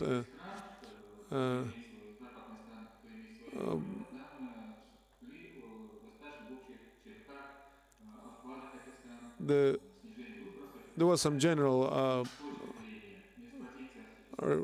coverage of the Western countries' input towards addressing some issues. But Arctic is the place where the climate of the planet is shaping up, is generated. So it's important to make a statement that it's not possible to address the issues of climate without the Arctic. And there are regions, international Arctic organizations, and there's need for a dialogue. It's the common cause for the entire mankind. So in terms of attitude towards us, even towards us as individual residents of Russian Federation, it was a very friendly attitude. So the near going forward next few years, most of the work will be done within Russian Federation. Of course, we'll try to involve more regions, as many as possible from Asia, and also relying on the performance of other organizations such as Shanghai organization. We'll see how it works. We'll see what kind of interaction we might have with those organizations. So we expect we'll be in this kind of situation for maybe 5 years at least. Whether one should try and set up another Arctic entity, I'm not sure, because Arctic Council was very effective, and we're hoping that it will be able to restore its effectiveness. Of course, it won't be the same, but the participation of Russian Federation will be restored to some degree. But in the immediate future, all our partners have been very cautious. So nobody indicates any time horizon. So there are quite a few scenarios under discussion in the Western countries as well as here in Russia. And of course, our organizations, we don't want to sit idle. We don't just wait for things to happen. So we want to pursue different directions. I really liked that at our forum, it's our last day, lots of sessions, not just listening to reports or presentations, but actually having conversations, discussing what's going to happen tomorrow, in a month's time, in a year's time, what might be the forms of work, and designing activities, suggestions for experts. So that excites a lot of interest. So we want to look at different points of view, and all those experts are well-known people from different areas, from different countries too. So it's shaping up quite nicely. So it's very helpful. So we're not going to sit idle. That's for sure. So we need to be active. So we need to be active and do as even little we can do, and more interaction with Asian countries, and they have big expectations.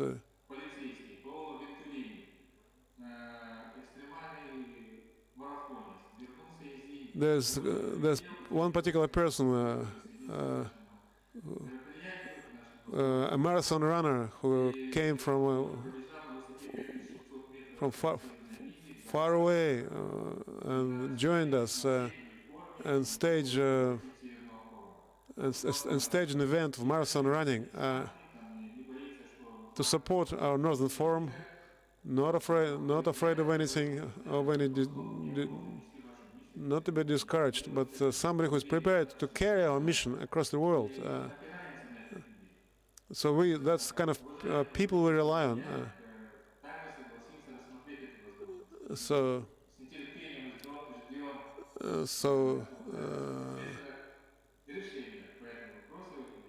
we are waiting for good decisions and good events. So we had good reports today. So lots of promising developments that even as part of the Northern Forum that we can pursue. We're being active and because we have a team. I think your anxiety about sitting idle is not about your forum, not about your activity. I understand we are overrunning the schedule a little, but still I want to put a little question. I was affected by the observation you shared that at COP27 they discussed everything but the Arctic, except for the Arctic. Now, the Arctic climatic dialogue, to what extent do you see as one of the foundations of this new Russian-Asian consortium? So that in a dialogue, Russian consortium, Russia and Asia, where climate and energy resources play a big part, a big role. The issue of climate is the issue for the whole world, and that's what that's where broad interaction is possible with regard to the climate changes. Russian Federation is the largest Arctic region, and since our organization has status of observer, we are entitled to hold sessions. And So that was a warm-up participation, warm-up sessions. So the aspects, of course, all countries are looking at various aspects of climate changes. We want to involve, of course, there's Africa and South America, but Europe tries to hold them off by saying that we have Ukraine conflict first to deal with. But we get a sense that we're not listened to. We attended the section, the part of the conference where heads of the states spoke, and all leaders spoke for 5 minutes and walked away, not paying much attention to the subsequent discussion. Our plan next year, we want to make a statement about our credentials as a Northern Forum at the next conference next year. And plans of the delegations of the regions in order to convey the voice of the North to the wide audiences and to try and work together. Now, this time around, Russian delegation consisted of 15 people. Thank you very much. I hope that Professor Young will be able to support as much as possible those initiatives too, because this cooperation, it seems to me, are extremely important, particularly in these complicated political situations that we've spoke of so much today. Coming closer to the conclusion of our discussion, I would like to address Pavel Devyatkin, a scientific researcher of Arctic Institute in Washington. And much has been said about already, but what you would respond to, or what elicits any comments, or any particular directions we've overlooked. So your response to the discussion will be very interesting. Thank you very much. Ladies and gentlemen, thank you for inviting me. It's an honor to be among such respected guests. My main points are similar to what other professors said before me, that science and citizen diplomacy are still both relevant today despite the pause of state-to-state cooperation in the Arctic Council, especially between non-state actors, that is, researchers, indigenous peoples, non-governmental organizations, civil society, and they'll play an important role in the absence of this government-sponsored cooperation. Non-state actors may prove to influence Arctic states to restart cooperation on issues of common interest like climate change and environmental protection, similar to how pressure from non-state and non-aligned actors during the Cold War had the same effect. So the Cold War also holds lessons for cooperation amid steep political tensions. My research focuses on U.S.-Russia relations in the Arctic, so I'm going to give a little bit of a history of U.S.-Russia cooperation in the Arctic, especially during political tensions. The U.S. and Russia have a multi-century history of scientific dialogue. This began to influence diplomatic relations as early as the 18th century, so even before the U.S. declared independence, there was an example of scientific dialogue when Mikhail Lomonosov received a letter from his counterpart in the US, Benjamin Franklin, together with the scholar from Yale College, Ezra Stiles, who asked his polymathic Russian counterpart for an account of the discoveries of the polar voyage. This is because Lomonosov had taken part in the great northern expeditions that were sponsored by Peter the Great and had written extensively about oceanography and the aurora borealis. So it's not clear whether Lomonosov ever received this letter from Franklin, but this is an example that there was correspondence between important scientists from the US and Russia at this time, even before the US declared independence. And soon after this contact, the countries engaged in numerous exchanges, such as the Magnetic Crusade, which helped set this precedent for international scientific exchanges and collaboration that were particularly important for bringing European nations together during a period of rising political tensions, but also of rising nationalism, such as in the lead up to the Franco-Prussian War of 1870-1871. So in the late 19th century, the US and Russia also joined 10 other countries as part of the 1882-1883 International Polar Year, When I first started studying the Arctic, this was a prime example of scientific cooperation that happened despite competition between such countries. The IPY, the International Polar Year, was inspired by the Austro-Hungarian explorer Karl Weiprecht. He said, when countries that consider themselves to be advanced in terms of scientific progress decide to work together, they completely eliminate any national competition. So instead of competing, the Austro-Hungarian explorer Weiprecht called on countries to collaborate, to study the changes in the Arctic, to study aurora borealis, oceanography, sea ice, meteorology. During the IPY, there was research that went on in Novaya Zemlya in Russia and in Point Barrow in Alaska, areas that today would be considered militarily sensitive. So these initiatives were very important for shaping attitudes towards transnational science in both the US and Russia. There was the second International Polar Year that happened after the Russian Revolution.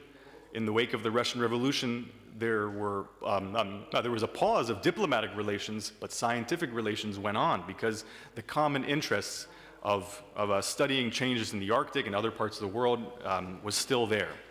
So these initiatives set the stage for a deepening of scientific cooperation during the Cold War, although these would initially be affected by political differences and geopolitical rivalry.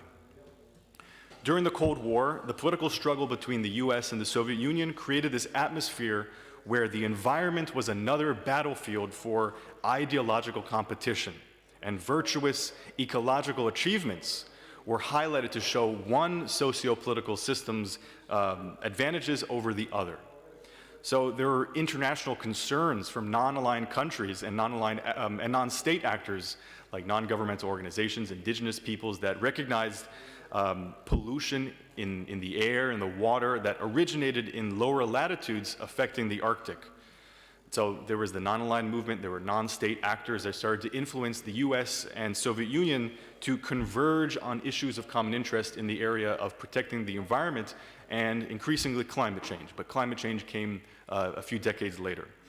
There were several agreements between the US and USSR that related to Arctic science diplomacy during the Nixon and Brezhnev administrations that specifically named the Arctic as a focus region for exchanging scientists and exchanging information and the joint development of programs. One of these programs involved the conservation of polar bears. Even though environmental groups in the US and USSR disagreed on the right way to manage polar bears, there was still a multilateral treaty that was concluded because the mutual concern for conserving polar bears was strong enough. There was also the Reagan and Gorbachev, Moscow and Reykjavik summits that also produced increased bilateral and regional contacts in the area of Arctic scientific and environmental cooperation. As the Cold War came to an end, the relations between scientists proved to be a significant source of trust building that started in these kind of politically neutral areas, such as oceanography and looking at polar bears, and then they moved into more politically sensitive areas like natural resources. And so there were, we're looking at a different political reality today, but we're living under different political conditions, but it's still interesting to remember that these agreements between the Nixon and Brezhnev administrations, between the Reagan and Gorbachev administrations, were concluded even in the context of such high political tensions. Okay, so that's a little bit about what happened in the Cold War. Looking at the current situation, we're witnessing a severing of state-to-state cooperation. Right up until February 24th of this year, there was effective circumpolar cooperation. Even just the day before, the Russian ambassador to Norway read a speech at the Kirkenes conference that was written by Sergei Lavrov, who praised the Kirkenes conference as one example of mutual assistance in Arctic cooperation, good neighborly relations, and that there were still opportunities for constructive and depoliticized discussion of the pressing issues of cooperation. So looking at the current situation today, the task is now to find the gaps in the current freeze and to identify areas for scientific cooperation.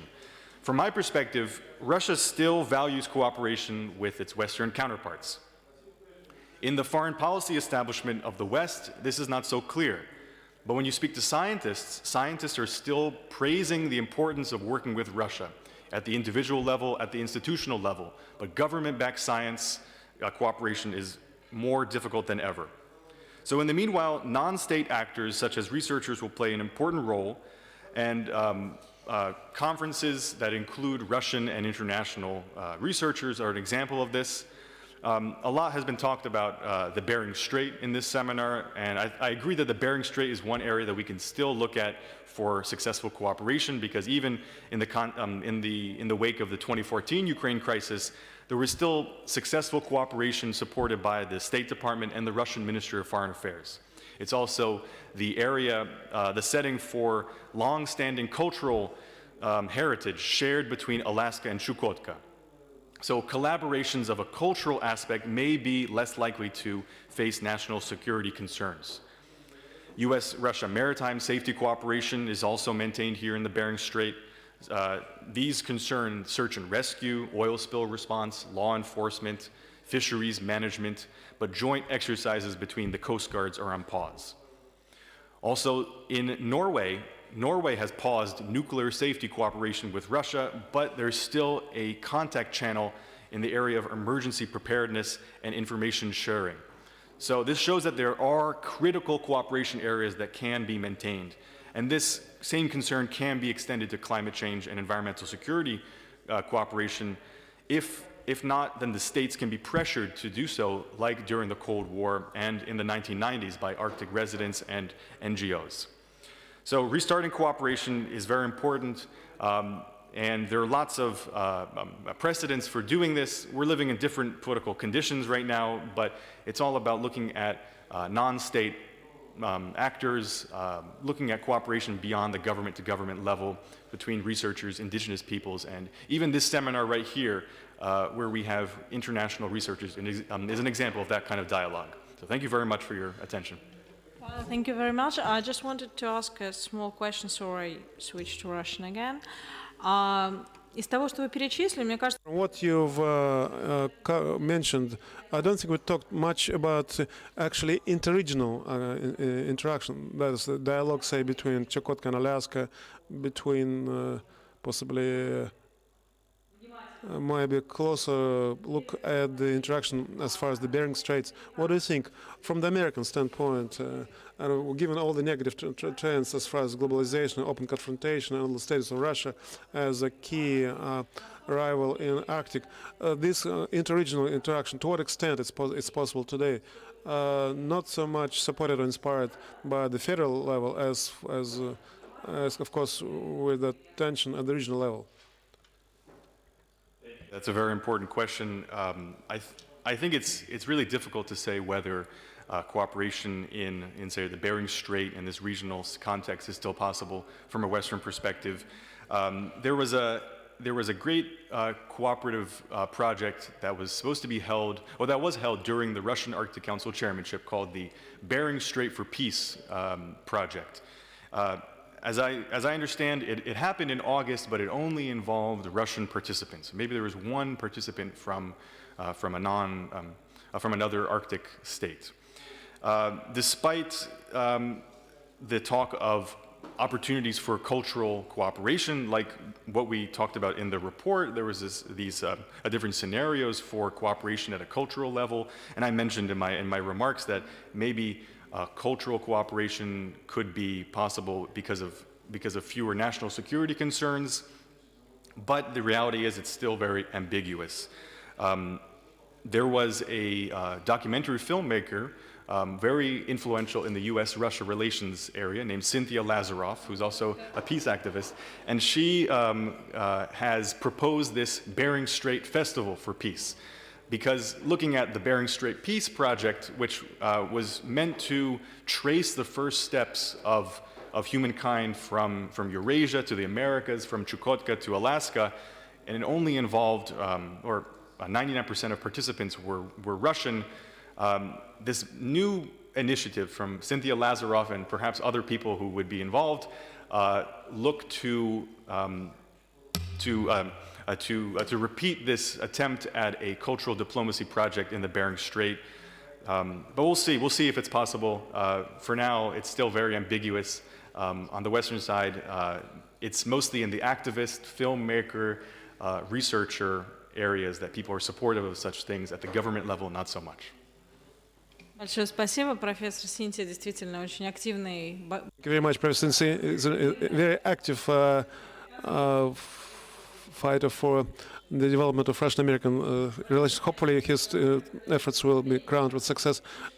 Esteemed participants, first let me thank you for your patience. We have overrun our schedule, but it seems to me we've been able to be very systemic in covering a wide and challenging range of questions, because definitely those restrictions that most of our speakers mentioned today, they're there. They're the elephant in the room that's always with us when we try to speak about the cooperation of the Arctic. But still, I'm extremely appreciative of the participants who are still able to offer maybe very functional, very nuanced, but still directions for dialogue, for development, and they clearly spoke of the anxieties too. Now I'd like to give the floor to director of ask on the expert work for you to share your thoughts, reflections, disagreements, maybe particular disagreements. Thank you very much, Anastasia Borisovna, esteemed colleagues. Astonishing, as part of our project, it's quite astonishing. I think it's the seventh conference that we're conducting with such representative circle of participants. It's very encouraging. As one of the co-organizers, it's really encouraging to hear positive comments and words of thanks from our participants, including those from overseas. To us, it's of great value. And definitely, the fact that our project is one of the brightest, most international elements of the Russia's chairmanship in the of the Arctic Council. That's probably our common merit. I'm sure we're in for a whole series of interesting discussions. However, coming back to the content, substance of what we talked about today, let me start with some objections. I want to object to Professor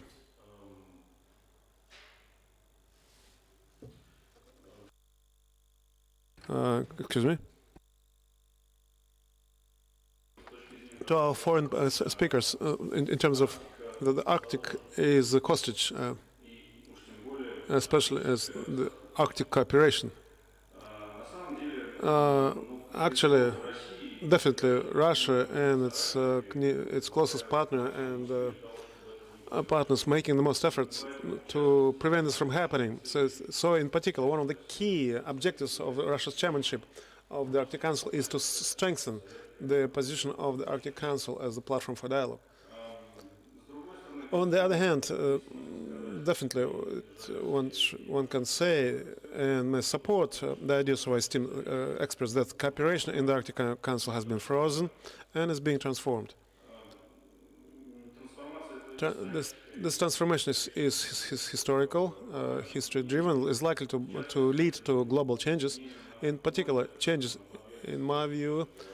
The green agenda will be subject to change, as was spoken of today. I don't know what he meant when saying that this agenda will become more blue, less green.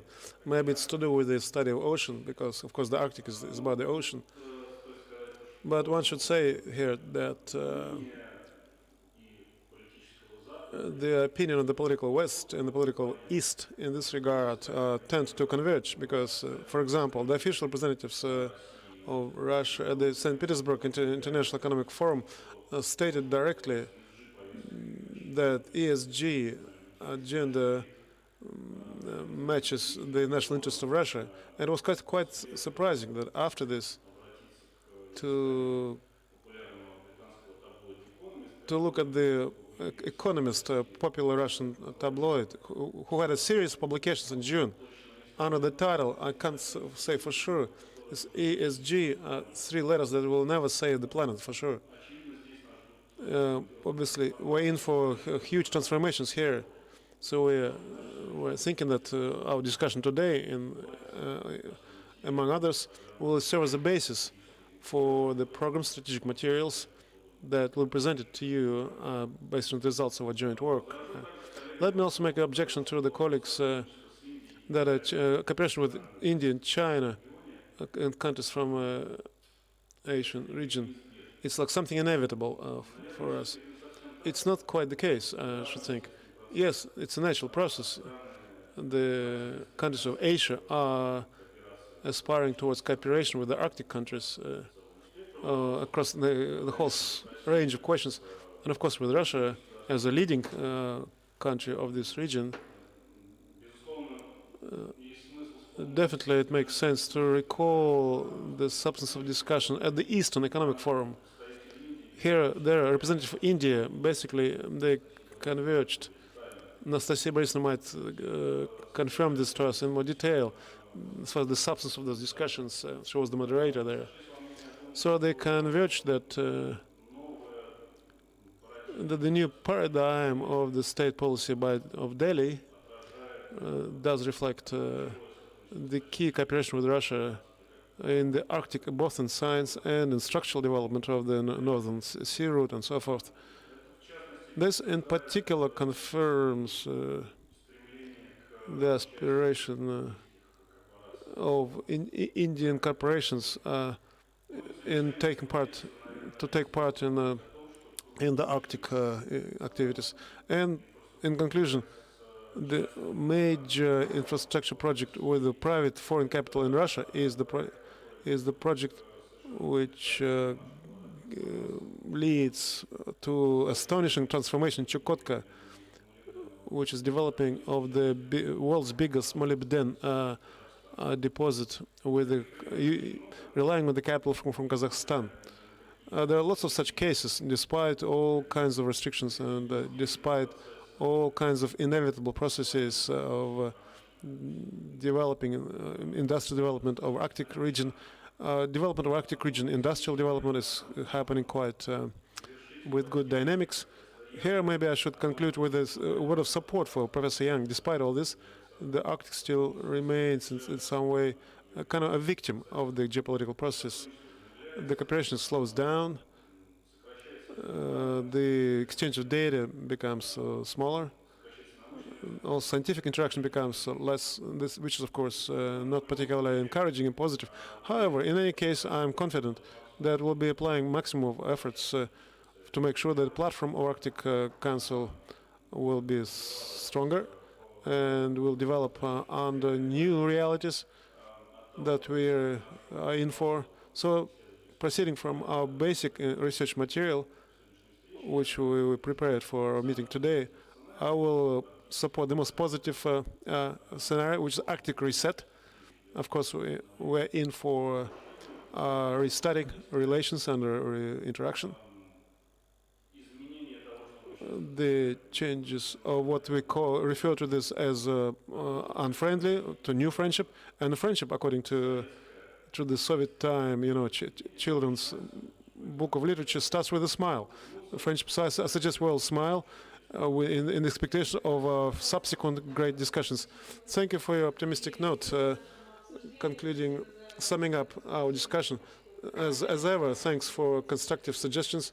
So we're hoping that those directions will be developing further. We'll talk about those with our Russian foreign researchers. We'll be involving our young researchers in the Arctic for the next events.